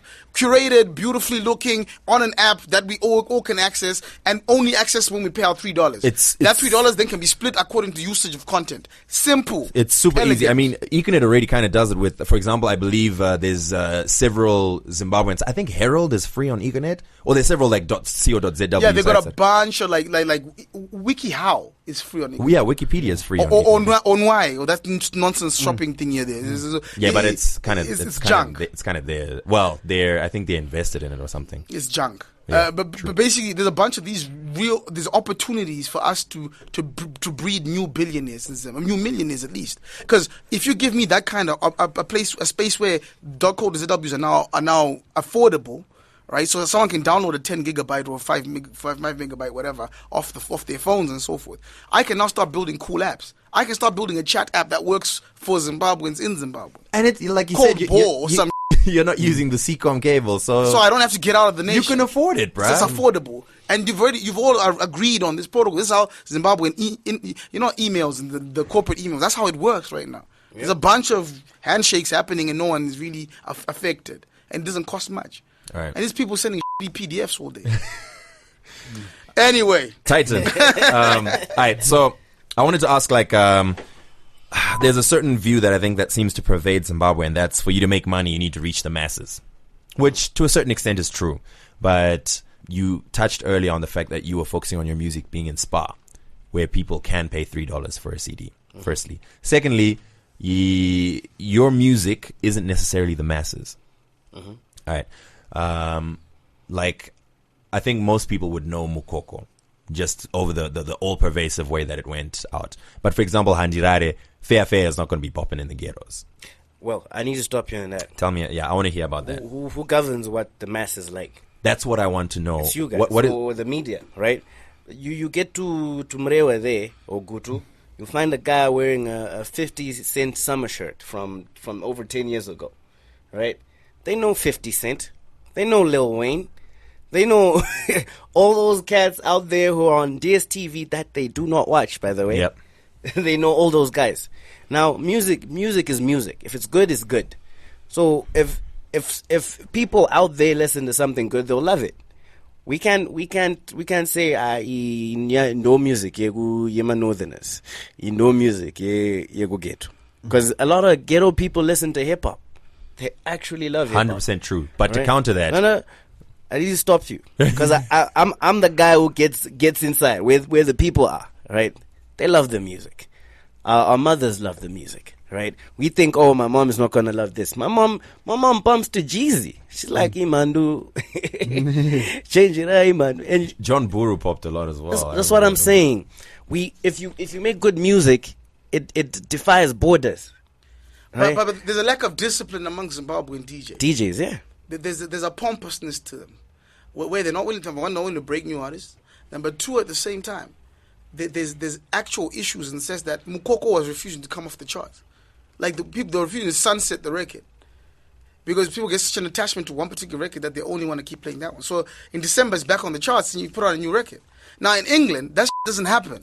Shouldn't when happen Britney anyway. Spears puts out a single in January, by March, even if it's still number 3, it sunsets and then there's another one. Yeah. New release. You have to, and the thing is, there needs to be that kind of discipline where we say, we can't still be playing Happy in My Drinks as the upper echelon of Zim hip hop, because a bunch of dope that's come since, and it's all been missed because there's been this fixation with the Zanupification of hip hop, which is why Anzimurizo struggles to come up because the Japanese have become so dominant. I get that. There's a corporate that hit me up. They're just as a consultant. Like, listen, we're trying to get some stuff to do for our PR and whatever. Can you give me a list of the top 20 records right now in Zim?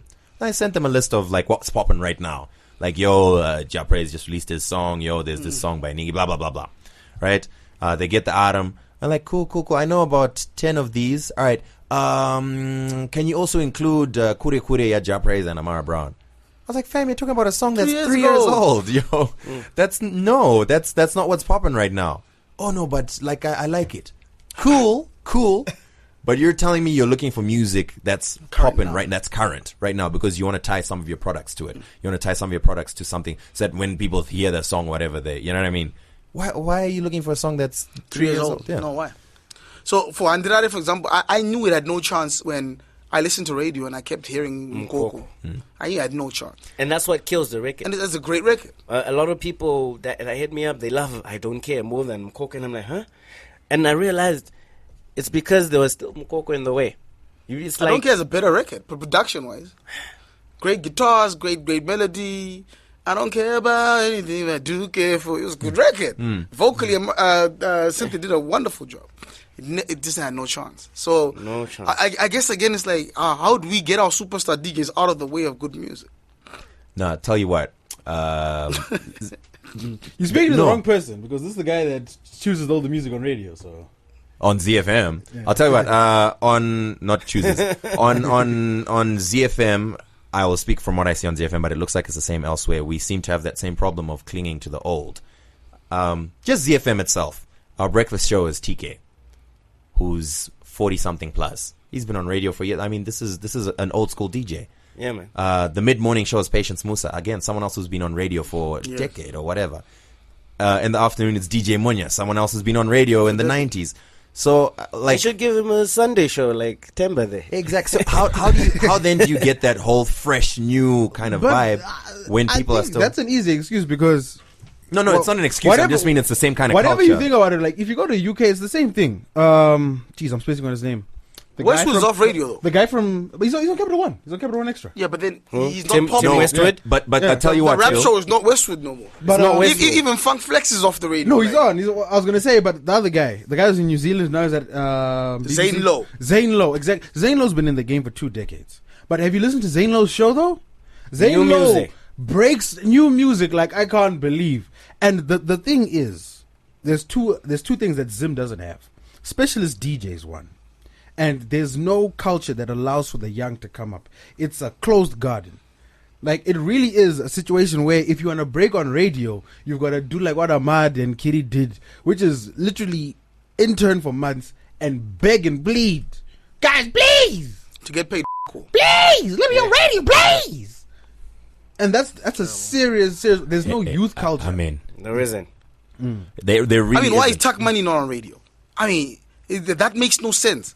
Because you guys probably not heard him, but I give it to you. You call me back tonight, like what? No, What he's just started breaking. He's just started what you call it, Chepa Jecha, I think that's what it's Yeah. called. Yeah, that's actually breaking on radio now. But this is nuts. Why now? Like we've been trying to push that kid for years. Yeah. Even if you look at like in the hip hop space, Charlie Zimbo, Indigo 6, J Nova, Mike Pimp to a degree now, Maniac. Cash Bid. They like in fact half of Bulawayo right now. ASAP. Fam. J Doomza. All these kids GTI. are like GTI. Mawiza. I'm listening to these projects. Like I was listening over December. I was like, yo, ASAP's record yesterday. these guys Diamonds deserve diamonds. are destroying kids. Like destroying. It's literally just because like I have such a workload. I haven't got the time to review all this stuff, but I'm getting to it. And you turn on the radio. You're Radio literally silence. saying the reason why I don't even listen to the fix. I don't listen to it because I tell you what, guys. When we have all this the amount of stuff. times I get asked about certain albums I'm supposed to have been working with for years, it's like who cares about those records now, team? Things have changed so drastically. I'll tell you what I hear is fired. guys. No, I'm not being shots fired. I'm just saying, like, who actually cares anymore? Like, Yeah, because- Takura just dropped. Fam, like Some that's incredible music. That's the thing. Like, and to call myself Nostradamus, then if you remember this, about 6 months ago, I said the 2 biggest rappers in Zimbabwe are going to be a guy that does a song with an R&B artist and a guy that used to sing. Yep. And lo and behold, the 2 biggest rappers in Zimbabwe Are those are guys? Tytan and Takura, and people got pissed with me. Where people got so pissed, Mike Pimp dedicated the intro to his project to dissing Takura. But you guys need That's to a mistake. But yeah, well, that's another issue. But I think what rappers also need to understand is, for a long time, especially these H-Town rappers who are obsessed with this North Samoa lifestyle, this aspirational type of music that wasn't really resonating. Because what are they called again? Jeez. The guys that shot the video at the pool like a decade ago. Oh, Major players. Major players, there we go. That style of rapping, Ain't that Keezy and them niggas? it came and went. They were And okay in the it didn't resonate. But when I go to when I traveled through Zim, when I was in Bulawayo, the kids are bumping like in their cars. You'll hear them bumping ASAP.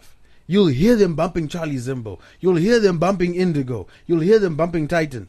And that should be an indication to the higher ups that this is what people are bumping. We should be pushing this. I found out Jamuka. That's what people need to understand. We're in the Jamuka, this flag era of young thinking. I need radio to know that people are drifting away from radio. They're not listening anymore. They The youths- are, but they're not. No. Okay, They let have- someone from radio speak to you. They have No, you're the wrong person to speak Listen, about this. no. man. We're telling you as listeners, right? Cool. I listen to a lot of radio. My mom listens to a lot of radio, right? Now, she stopped listening to radio in the last year. Mm-hmm. She's like, I might as well just get music from you and bump to it because it's the same playlist from ZFM, Star FM, Power FM. It's the same thing. But because she has a son who's a musician, and who has musician friends, she knows there's a lot of music already That's not getting on radio. Wait. No, Titan, this is very hypocritical of you because you understand radio. You've made hit songs for radio. I know. Sorry, I love ASAP's album. There's no radio songs on there. It's not hypocritical. What I'm saying is this. You proved the point. Where's the specialist show, though? Let me explain to you. Where Listen, Phil. Remember when I said I don't listen to the fix no more? It's because they're not actually getting the music they need to play. It's a specialist show, right? Exactly. Is it a Fix hip hop has show? restarted in the past month. Okay, so what you're talking about is different. Let's put the fix here and put the Z Judgment Yard dancehall show. Those guys, even if it comes out Titan, today, you're talking about the fix that doesn't exist. The fix, listen, the fix got dropped a long time ago, and it got reintroduced clumsily, and only now has it been reintroduced as a specialist hip hop show in the past month. That's cool. A hip hop specialist show. Okay. Listen to Lady K and PD, who are doing a really brilliant job of trying to bring in these artists who don't know. The revamp is They're revamping it. But what I'm saying is, PD on radio said he didn't know who ASAP was on Friday, and Carissa had a call from England. Terrible mistake. You shouldn't have done that. That's pathetic. I drove to Bulawayo to celebrate ASAP's album launch in Horizon, and it was bananas. Like I don't know any Harare rapper right now. Any Harare rapper who can do that. Yeah. And the sad thing is this: Takura, Bulawayo boy, Titan, Bulawayo boy, Kelvin, Bulawayo boy, ASAP, Bulawayo, Charlie Zimbo, Bulawayo. It's like the culture now lives in skies, team. To answer your question about the hip hop and whatever, it's the same. You can look at any market anyway. Let's just even talk about the States, for example. The records that are popping on radio are freaking Lil Yachty and I don't know, Kyle and blah blah blah. All these people are what's on top 40 radio. But the actual dope stuff, that we know, this is dope. Man, everyone here can tell you that damn Kendrick Lamar is one of the dopest rappers and he's mainstream. But he hasn't had a number one record. No. He hasn't had. So it's the same kind of thing. Radio is not what you're looking for, what you're talking about. It's not about the Do you understand how many radio stations they have? True. So what that means is there needs to be more radio stations that handle that. There needs to be more specialization. We now have radio stations. No, we have 3 urban radio stations, and all of them are top 40. That sucks. That's what it is. So there has to be more. There has to be more space for this other sound. So why are these kids singing anyway? They have no chance. There's no chance. Why are they pushing? There's actually no hope for them there. The best thing that we can hope for, like you, for example, Handirare, dope record. It's a radio record. It's not specialist underground. It's whatever. I sit down and make a radio record, right? Exactly. And then I get what you said. But what I'm saying is, I listen to these kids' music, and I'm thinking this will be great on radio. Like what? Huh? Like what? I can pick like 4 songs. 4 songs of Takmani's album. Yeah. Give me one. Just let me use example. It's Jive. Jive. Mali. Kupinda Party. Kupinda Party. So, it's a bunch of dope records. The reason I think I got 2 Talk Money records that I listened to recently. I was like, damn, this is dope. I got to introduce this. There's a lot of dope tunes. It will always be low rotation because obvious. Do you know what it look like? Do it, me. Obvious. Do you know how I tried to push that song? And I was like, yeah, it's kind of dope. Anyway, Mukoko. This guy. Oh God. Anyway. But anyway, yeah. So obviously there has to be there's so much need for that kind of space for whether it's an official hip hop radio station or I don't know, TV station. Hip hop at least is breaking the grounds. I've met so many young women in the last few weeks just because I hang with this kid, right? Who sing. It's a problem, eh? And they sing really well. Like that. I'm not like. And what happens with these young beautiful chicks is that they sub 22. They go to military touch and then they'll do one single, whatever, and then they leave because, the abuse and the sexual harassment becomes nuts, as you know. Then they'll go to this studio and then they'll go to that studio. They try a lot of studios. No, they try a lot of studios, but I'm telling you, there's a bunch of these young girls, right? And the songs are not bad at all. Like, they're all aspiring to be the Beyonce, Rihanna type person in the Zim sphere. We need that, yeah. These chicks met up with Sinimia, we came for the video shoot. Like, it's almost impossible. At least hip hop is getting a look in. What's happening to these young female singers. Role models, role model singers? Where's Pauline? You know what I'm saying? Like, Cindy Miyavi struggles to get on radio. Cindy's been on radio though, like for decades. Yeah, but she's struggling with a new album, family. Cynthia Mare without Titan is struggling on radio right now. Really struggling. So, what I'm saying is that something has to give in this whole conundrum so that we actually do build up a bit more. And these are award-winning artists. I genuinely think that the industry. Okay, there needs to be an industry that grows. There needs to be an outlet for every type of music, and each one needs to have its consumers and whatever. Yes. But anyway, just when you spoke about those names, I thought of two young artists that seem to be breaking a little bit. Tammy, for example. Yep. But that daddy's on radio. Yeah, I was gonna say she has the she's got direct look in. But she is pushing, and then the other thing I can tell you 15 versions of her. I mean, and I say this with a disclaimer that I've actually worked with Tammy and stuff. Right? There's 15 versions of Tammy that are coming out of Westridge and Chizzy and every single day. So do you know what that shows? It shows that it's not about the ability to sing, man. It's about getting that connection. And Tammy has it. Another one is Shasha. And I guess she has the advantage of working with Audius and. Well, yeah, shout out to Shasha. She's actually on Bonafide. She's working with my dude from SA for Bonafide Billy, Pretty Ugly. She's actually some dope songs on Bonafide Billy's EP. Dope stuff. Oh, you got something to say, son? She's a beautiful young girl. Fungai, Kush is a great manager. Yeah. Yagi and what's her name? And ODS are fantastic producers. These are award-winning people. They've sold millions of records. So, the thing is, why is Shasha not bigger as I sit here? Yeah, why does Shasha have to go to South Africa? To break. To get a look in. When Shasha got songs on bloody Empire, it's mind-boggling. Shasha writes songs for Empire.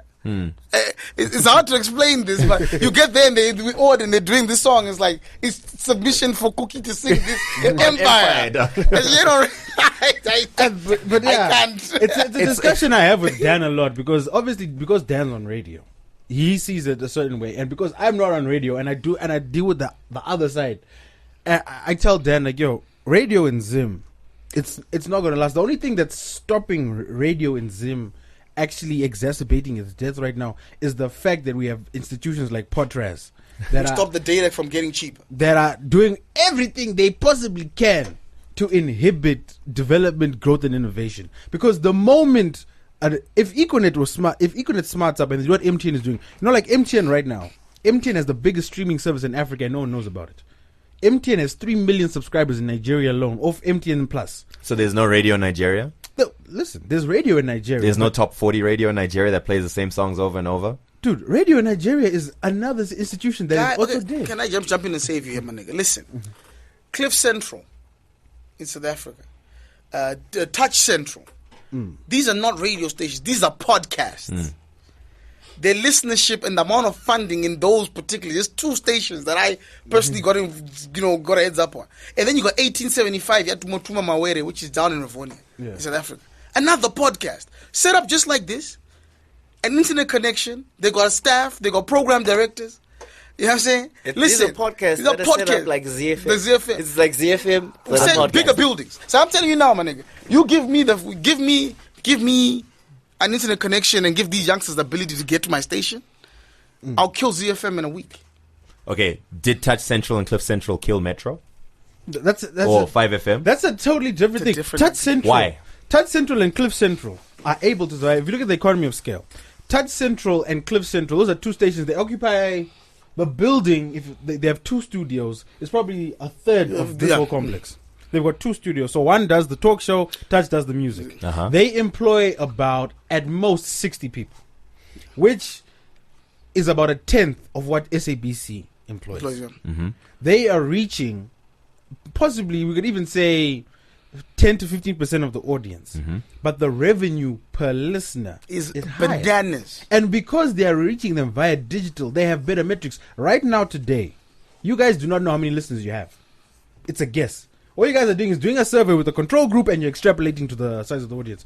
Cliff Central will know down to the T who has listened to our podcast today. Where are they confirmed? What device are they on? KF has got more listeners than any Zimbabwean DJ. And that is valuable information. Here's the thing. So you guys are, I'm not saying that those things are, in fact, that is the future of media. And in fact, Zim needs that. And I was very interested to see Capital 263 come up. I mean, there's a lot of work to do there. They're crap, but... Yeah, that's what I was going to say. but that's the kind of idea that will push. In fact, my little radio show every morning gets a lot more views. Maybe Two Broke Twimbos one day. Two Broke Twimbos gets a lot than Capital 263 as well. But I mean, maybe one day Two Broke Twimbos What is 263 getting? I don't know. 20 listeners. I've had some conversations with them. But, if we at some point, maybe Two Broke Twimbos will be Zimbabwe's touch central or Yes, whatever. I count on it. Cool. However, That's today's stats. what I'm saying is, because these things are dope and because they have so much potential and can actually bring in revenue or whatever, how does that kill traditional radio?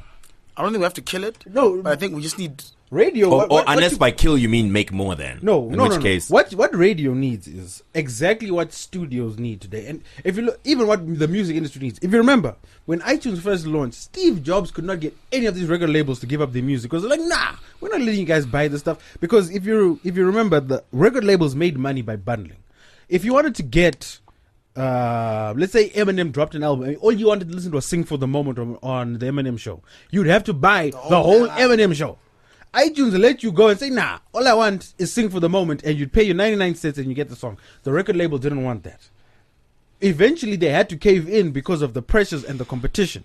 The same thing with Netflix. Netflix and Amazon Prime couldn't get any content from the studios because the studios weren't selling because the studios had a monopoly. Up until they were like, oh, really? Cool. Let's fund our own stuff. Then they started killing with their shows. And they were like, okay, the studios are like, okay, you know what, our bad. Here's some stuff. You know what I mean? The same thing with radio. Radio is extremely complacent with how they program. Their programming is, I wouldn't say lackadaisical, but it's very lethargic. Right. You guys are not trying to, and you can see this even in American radio. Even Zimbabwe radio, the same thing. Like when an artist comes in for an interview, B-Son knows this. When we do a podcast interview, I've got my notes on deck. If I don't have notes, it's because I know this shit already, because I know what Titan's been doing, I know what B-Son's been doing. A radio interview. So who are you? What have you been doing? Oh, tell us about that. Tell us about yourself. You know what I mean? It's pathetic. It's a waste of our time. And that is the problem. Even look at The Breakfast Club, the biggest radio show on the planet. Did you watch the Migos interview they did? It was horrible. Because even though the Migos are the biggest hip-hop group on the planet right now, they knew nothing about them. Because they don't give a damn. They don't give a But podcasters, listen to the Combat Jack Show. Listen to One Ep. Listen to Two Broke Twimbos. Listen to Cliff Central. One. Yeah. Jane Lowe. Yeah. That's a podcast. Because those guys do their research, and they are doing that because they realize we are on the back foot. We have this juggernaut to take on, which is radio. And that's the same thing that we need. Competition is great for consumers and it's great for the market. And without that, if you live in any market that has no competition, no innovation, it's bad for everyone except for the people that are the incumbents. And you know, I'm fortunate that growing up in Finchley, when I finished school, I went to Finchley and there was a bunch of pirate radio stations that I used to sort of moonlight with. So the beautiful thing about the pirate radio station was that the Westwoods would sit in an ivory tower, feed off a bunch of what's happening in Hemden and Kempton Town and all this kind of stuff. Pick up on the light, the hot, right? And then the rap show would kick off from that. You understand? So these pirates have also disappeared because the way technologies works, and they now but the podcasts have now come to take on where the pirates used to stay on. Yeah, man. So I suggest for all the listeners out there, if you're a creative DJ who loves music and stuff, start breaking new artists and start giving us 30 Remember what channel you did? You just took the videos, the crappiest videos ever, from schools and all sorts, and just started that small thing until it was bought out. They're like, we need your station. There you go. And it was a pirate station. It's pirates. Yeah. And this is Podcasts are the new pirates. that's how these grime peeps came out. The pirates, yeah, straight. Even my little rants in the morning, that's like a radio talk show. Because Comfort won't give me a talk show. He doesn't want a shock jock. You know?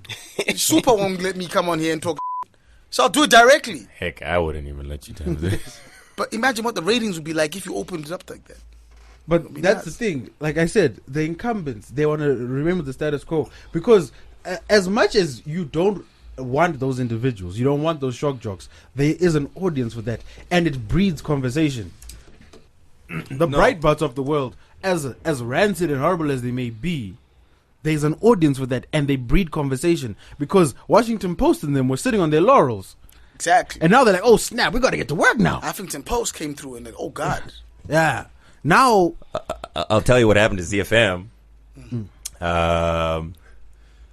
There's a bunch of changes, and they had to hire someone who's done pretty well on radio to come and like, listen, you're going to need to train everyone because right now what's going on is bleh.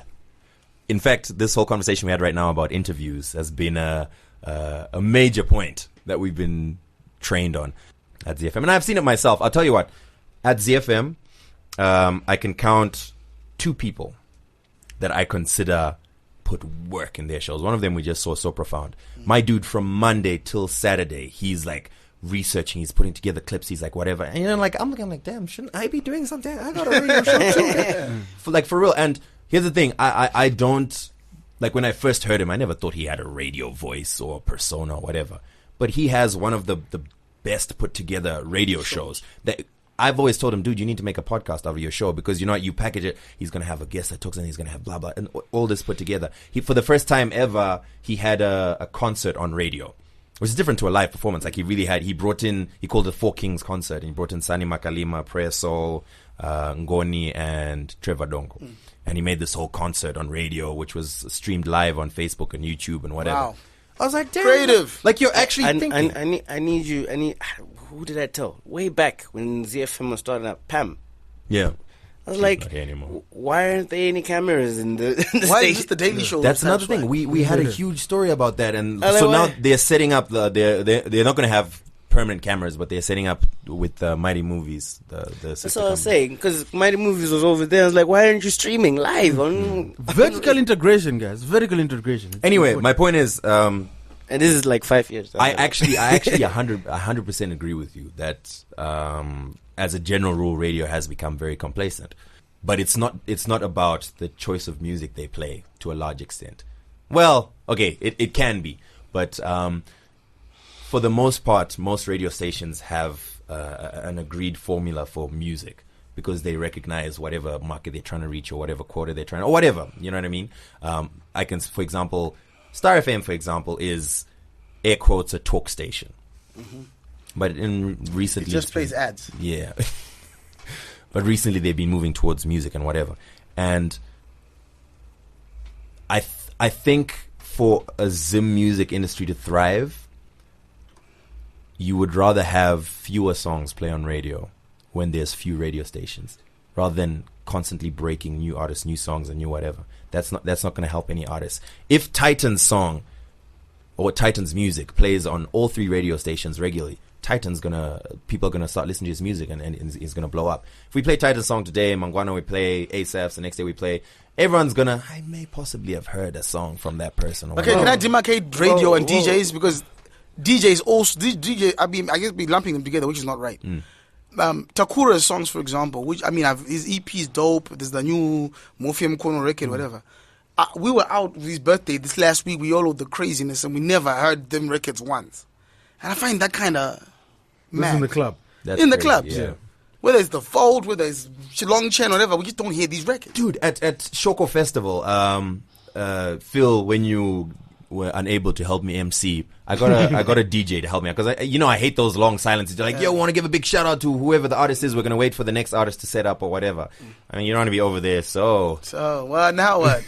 What up? Anyway, so I got this DJ, and I was like, dog, let's, you know what I mean? And he has this crowd. It's like a pretty healthy crowd. I think they were there for AKA's performance. And he dropped Zino Irema. Man, everyone went bananas. Crazy. And then it's so shocking to me that whenever I'm out, I never hear anyone play it. It's nuts. Yeah. Well, it's an argument I have a lot of DJs. Banger. I even with Ray, like I'll be discussing this stuff with Ray, where it's a culture where dudes are scared. Where Ray has songs, Ray is scared to break his own songs in the club. His own artist songs as well. And I'll be like, Ray, this is your song. If you aren't playing it, who's gonna play it? There's a song with Roberto and Simba Tax I never heard. You'd be here bloody Amarula every day. I don't even remember the guy's name. Titan looked at me the other day and was like, God damn, this playing in this club? Mumpy. Yeah. Like, we failed, like, we failed to see any Zimbabwean young artists right now. We didn't play. We were playing none of those. He played Mumpy. But yeah. Big Brother 4 years ago. To go back to what Bisa is saying. It's a 6-year record. So you got the DJs, you got the club DJs. We established club DJs are not breaking artists, and they should be. And what I've always told artists, and I've got blog posts dating back, is like, yo, listen, artists, I'm not advocating violence, but Bob Marley used to kidnap DJs and put them in the boot of his truck. That's all I'm gonna say. That's all I'm gonna say. Bob Marley used to kidnap DJs, put them in the boot of his truck until the DJs learned this dude's songs need to be played. Now, I'm not advocating for violence. I'm not saying people should be hurt. But I'm saying, artists, you have more power than you understand. You guys should use it. If you use your trunk. If artists were smart and they unionized and they said, nah, guys, listen, this is not making any sense. Every time we go out to the clubs, we're popping bottles. Our credence is allowing these DJs to earn money and to play in these clubs. Why are we letting this happen? We should form a union. In Detroit, you cannot go to Detroit, Michigan, any artist, no matter how big you are. You cannot perform in Detroit, Michigan if you do not pay local tax. And that local tax involves you playing 3 local acts on your lineup. Even if it's not your show. If, let's say, Lil Yachty, for example, let's go to Detroit. Trick will be at the airport. Like, yo, my nigga, listen. I understand you're performing tonight. These are our 3 youngsters. So there's Big Sean. You might know. There's Danny Brown. This is like before. And Big Sean will tell you stories about this. Where Trick would go pick him up and say, Mpana, you're the next up. Whoever's coming to perform, you are the Why aren't artists doing this type of thing? Why? I'll tell you last year, okay, let me just finish. Yeah. Like last year, with Cheetah's rant, what I could understand about that rant was you aren't getting played. But the problem with Cheetah's rant is he had no leg to stand on. And his argument was flawed. But if all the hip-hop acts came together and said, yo, listen, Shoko, why are you bringing international acts? Now, we've got numbers to prove it. ASAP can go and say, yo, listen, my guy, I've got the most downloads in Zimbabwe. My song has been streamed 5,000 times on SoundCloud. For Zimbabwean artists, those are pretty good numbers. Those are good numbers. I'm Tytan. I've sold 10,000 CDs in Spa. Yes. I've got 1 million views on YouTube. Why am I not headlining? Because on scale, I am more popular and more relevant than AKA. Yes. I'll tell you why artists don't do that. Because there's maybe 5 artists who have a leg to stand on. But for some reason, 100 of them want to stand on those same. So Tytan can, with pride, walk into any radio station and say, why aren't you playing my music? And that radio station would have to listen. They can't say nothing. And then along comes someone who hasn't got any numbers to back him up whatsoever and say the exact same thing Tytan did. Like, but yo. That doesn't discredit Tytan's argument. It does. Do you know why? Because you got to understand from a radio station's perspective. The radio station is a business. Yes. I'm not as the DJ. Make money. As the DJ who's on air. I'm not. I get paid for being on air. I don't. That's it. But the radio station is making a business out of whatever the programming is, and the goal is, okay, we've decided that for us to make our money and to reach the clients we want to reach, we need to do A, B, and C. Okay. So if as an artist you don't fit into A, B, and C, then sorry, fam, you're not part of the business model. No. And then a lot of artists feel, no, but as a radio station, you're supposed... No, the radio station, as a business, is interested in its business. Yeah. So, for example, Tytan, who I'm sure has got hip-hop songs which don't match up with what ZFM would normally play on daily radio. But at the same time, he's also got a record that he knows matches in the ABC of what ZFM's core programming is. And then you're going to have a hit record. And then you're going to have Bright 360, who maybe does have people bumping his music. I don't know. Maybe he does. But then he brings it to ZFM, and ZFM says, look, it doesn't fit in the ABC. How can Bright 360 get mad? Rather, why don't you make something that fits in the ABC, or go somewhere else where they'll play DEF? But notice, when I raised my argument and my point, the first thing I measured is artists that can quantify the popularity, because that's the thing. So, as I said, there'll always be chirpers. People that have no credence, that whatever aspect you're on, whether it's politics, whether it's music, whether it's entertainment, you'll be some politician who has no one backing him, no followers on social media, nothing. I deserve to lead the country because A, B, C, D, and he's got no leg to stand on. And as an intelligent human being, we see that, we ignore it, and we move on. Yes. The same thing with artists. But as I said, if the artists that have the legs to stand on, the artists that have the numbers, that have put in the work, those artists should form, as you guys said, you guys are your own union. Now take those discussions, instead of having those intra discussions, now you're approaching whoever it may be as a body and saying, nah, Haifa, listen, all of us are on your bill, and we are on your bill because of these reasons, and you've got evidence to back that stuff up. And if Haifa doesn't comply, then you can come and say, guys, we're boycotting Haifa. Because you know you got a fan base. That we're picketing it. We're f***ing up your punters. Exactly. So now you're saying, no, throwing Haifa, you in the trunk. No, Haifa 2018. And you're picketing and you're doing whatever it is to disrupt so that people understand the financial power that you have. Because as you just said. And the thing is, Haifa will be forced to listen because you have that power, that backing. So the point being, if you're listening to this right now and you're a SoundCloud rapper with 6 plays on your song, shut up! Get out of here. I'll give you an example. There were 2 artists that had an issue with ZFM. One was T Gons. He's got a bit of a following, so I won't use him as an example. I'm trying to remember who the other one was. Basically, he posted on his Facebook that guys were boycotting ZFM because they didn't put me on, or rather, I was supposed to perform at the Mafiki Zolo concert, and I don't know what happened. They ended up refused to go on. Something along those lines. I can't remember which artist it was. So we're boycotting ZFM. So when I looked at it, I was like, okay, dog, you actually do have a legit reason to gripe, but you've got no following. Like, how do you call to boycott a radio station when you don't have a following? You know what I mean? So there's certain people who can, if they were to call out, we're boycotting ZFM, then it would be a big deal. Like ZFM would be like, damn, okay, we gotta fix fix what we messed up. You know what I mean? So instead of having that thought or that feeling of entitlement that no, I'm a musician, so you need to respect me as a musician. For that reason, you have to play my music because I'm a musician. That doesn't work, fam. You gotta first build up that equity for you to make demands. Anyway, we've do it, Titan. Write some hit records. Anyway, Titan. Yeah, man. So you're a rapper who's known for a lot of Afro beats type records or a lot of Afro beats type of music. Do you have any other stuff that you do that's not just Afro beats isn't a genre though, but okay. Yeah, well, you know what I mean. I saw you arguing with someone about Afro beats and Mumbaton. Well, dude. I know, but first of all, Afrobeats does not exist. It's not a real genre. Genres are created, man. No, it's not a real genre. It's Afro pop. It's pop music. What you said. Yeah. Yeah, I've got a lot. Okay, let me shut up. Sorry. Jeez. Phil, half a teaspoon of sugar in your coffee, please.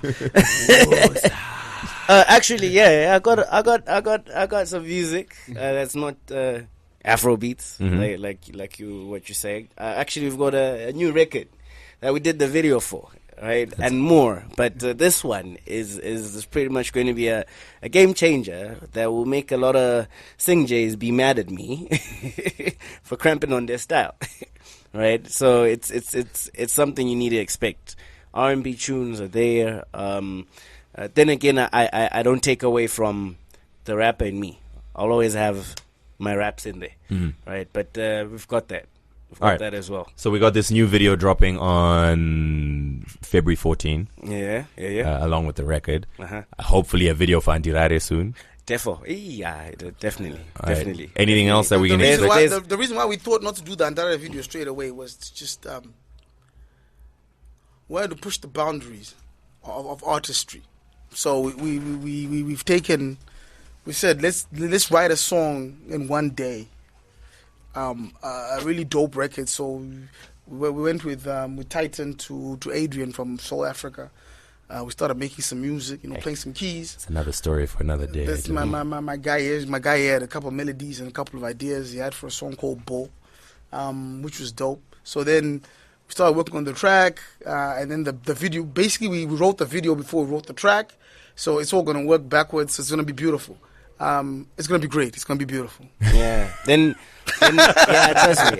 We can't really hype it up enough, but it's gonna be gonna be awesome. Then there's songs like Ndiwaini with the those boys from Mutare. Tapping summer. Do you know?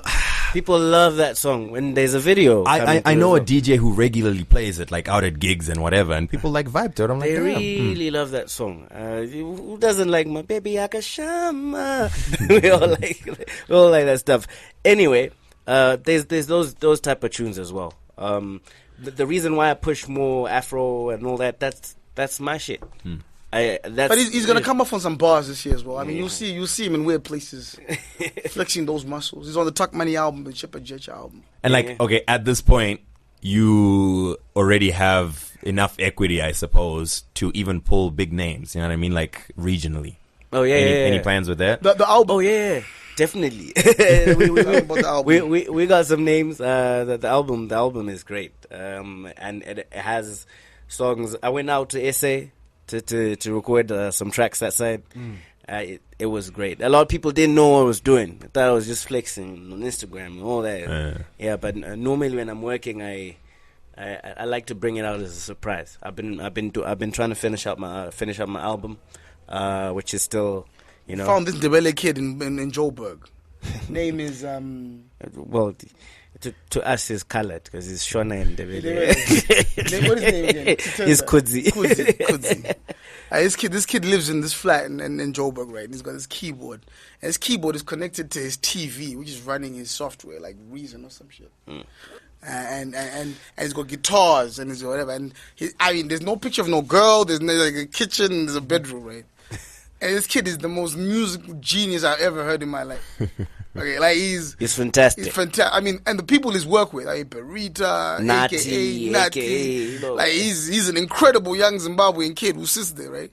So I walk in, whatever, and Mimbai goes, "Oh, do you know these guys?" Like, yeah, I know him and I know him. Like he's a quiet kid. Like really obviously he's surfing the internet, watching people's whatever. So he's got this big perception of these niggas doing big things in them, right? But when you look at his list. So anyway, they kicked it off well. I think what Tytan needed was a technician who can step out of the way of the creativity. Because someone like me, I'm too old school in my ways. So Tytan needs someone who can get his brain into a machine. Because he's also a producer, he's also a musician. So basically, they're vibing together. And so we'll leave them there. We'll go around trolling Joburg, come back, and then there's 2 new records. Then we'll leave and come back, and 2 new records. So I think the album is going to be something that people really like. Our wives are gonna really like it. No, which is pretty much the thing. You know what I always tell? If my record is not gonna take the wives, then Abanadir. Because Junior Brown summed it up, guys. The guys follow where the girls are when the girls find something they like. It's very simple. It's very simple. Then you're good. So if I'm not doing it for your wives, because if you get the wives, you get the smiles, you get the girlfriends. Anything down there is automatic. Yeah, man. So yeah, pretty much we just want to make festive music, happy music that we can look back at and say, you tell your son, yeah, I did this.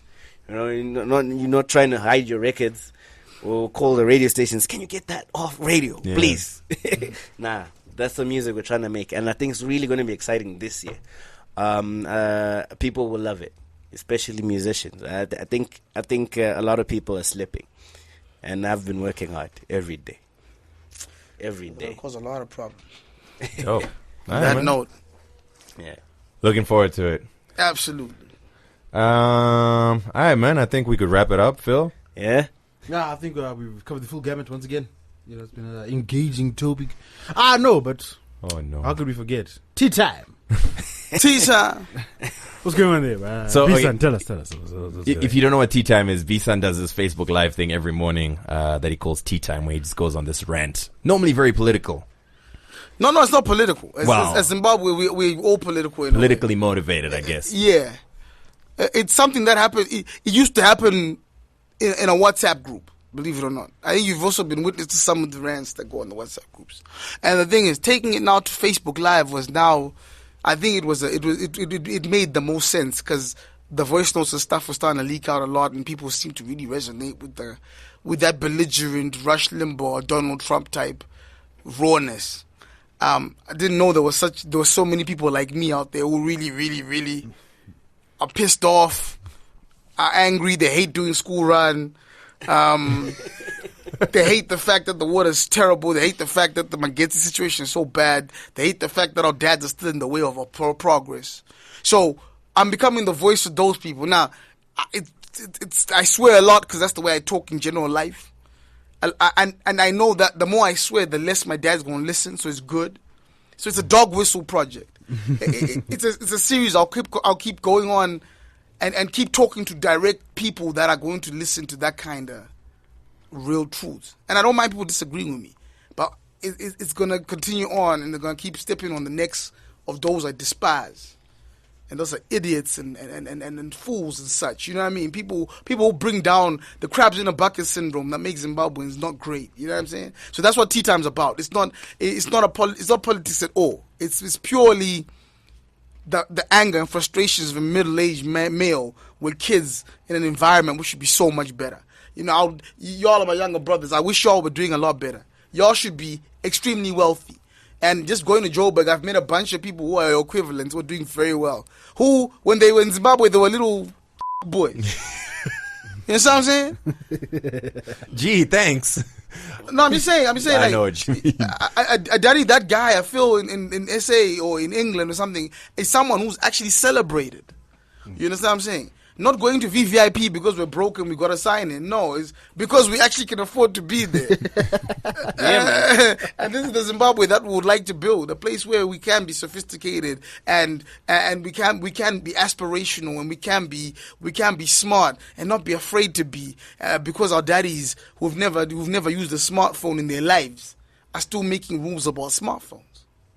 So that's what Tea Time's about. So join me on that every morning, 7 in the morning, when I'm the most pissed off because I had to wake up and take my kids swimming and whatnot.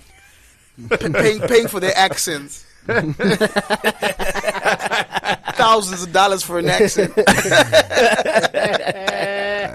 Hey guys, thank you for having us, man. 10 out of 10 tours happening. If you listen to this before that, support 10 Diamond. You know, he's working hard, trying to put out that a few good poems. 10 out of 10 tour, please support that. We're there every time. It's gonna be a smash. No, yeah. Speaking of 10 out of 10 tour, also Tawanda Tai dropped bangers and mashups 4. Very good project. You guys very good project. Oh my god, that dude is crazy, man. Guys, if you listen to that, go back to bangers and mashups 3. Listen to his remix of Hello. Killed it. Insane. Killed it. 3 was nuts. Like we said, people are working. Yeah, my man Tytan, let's yo. do this. Shout out to you, man. It was nice being here and talking about everything and nothing.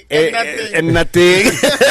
That's literally what we do here at Twimbos. You know, with our expansive audience, just feed them. I need to ask you guys a question. Yeah. Right, when we look at you people, right? I'm a Southerner, right?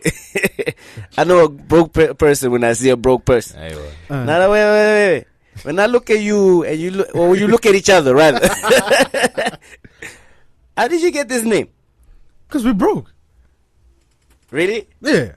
No, right, you know what? Being broke is relative. Being poor is a financial state. We are broke because I'm broke because I know every time I get money, I'm buying a new pair of sneaks, I'm buying a phone, I'm doing this, I'm doing that. I see your Nikes on. So, okay. Dad is broke because I know Hura. You see. Daddy likes things. Daddy, that guy. But like, the whole point of the show, was just it was literally just a funny title. Broke. Like it literally came to me in a dream. Like all my good ideas come in dreams, and I just wake up and the next one. Okay, cool. Like I asked Daniel, I hit him up, and it was a group with 10, and we're like, yo, dudes, I got an idea. Podcast, us 3, funny stuff, interviews. Let's do it. Tay was like, nah, dudes, I'm not really feeling it because I'm trying to be the guy's interview, so I don't want to cross over. I was like, cool, Dan, let's do it. Before then, I was still in Mutare. I think like 2 weeks later, I had done the artwork, I'd done the audio stuff. We'd come here, we recorded like 2 episodes, and the next month we're up and running. But yeah, guys, what we're trying to do with this show is just educate these kids, man. These kids, they need some medicine in this candy. Need some food. You know what I mean?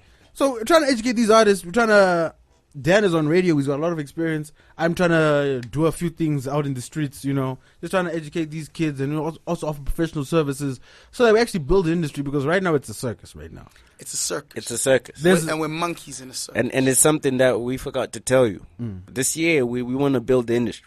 So yeah, let's sit down and talk. That's what I've been telling you. That's what we want to do. Because I can't keep getting DMs. Oh, I got this song and what, right? When you can see this person's lost from the get-go. Yeah. We need to build. We need to build the industry one. We need to build, like, people need to understand the procedure of how to release a song.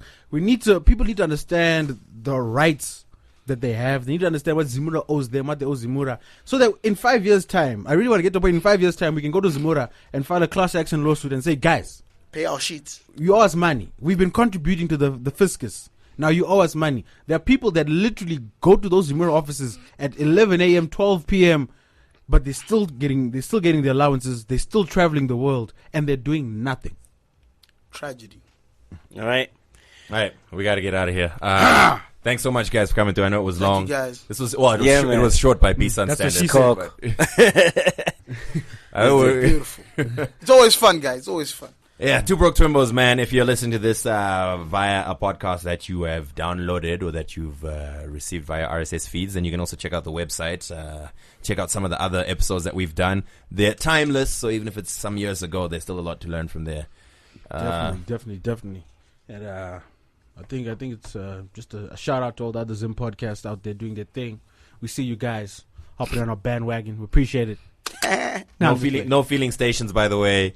Bright 360 make better music, man. Nothing against you, fam. Like, yeah, well, no, that's the thing. Like, we're really not hating on anyone. Like, to be fair, some of us don't really roll in a lot of circles. We don't have friends like that, so it's okay. When we say things like this, we can get out. The thing is, like, there's no one I hate. Like, there's still be okay. No one I hate in the industry, but I call a spade a spade. You know what I mean? And people need to recognize when someone is giving you advice or someone is giving you commentary, it's not from a place of hate. It's literally just from a place of fact. Because like B-Sun was saying, even in SA, when artists approach me and they want work done, I can't lie to others and say, yo, this is good, you know, let's try push this. Because the moment I take that stuff to radio, or the moment I try to take it to TV, I'm going to get laughed out the room. And that's my reputation gone. Yep. Can't do that. Boys Zango. We out. We out. It's about Skunk. Skunk. We broke.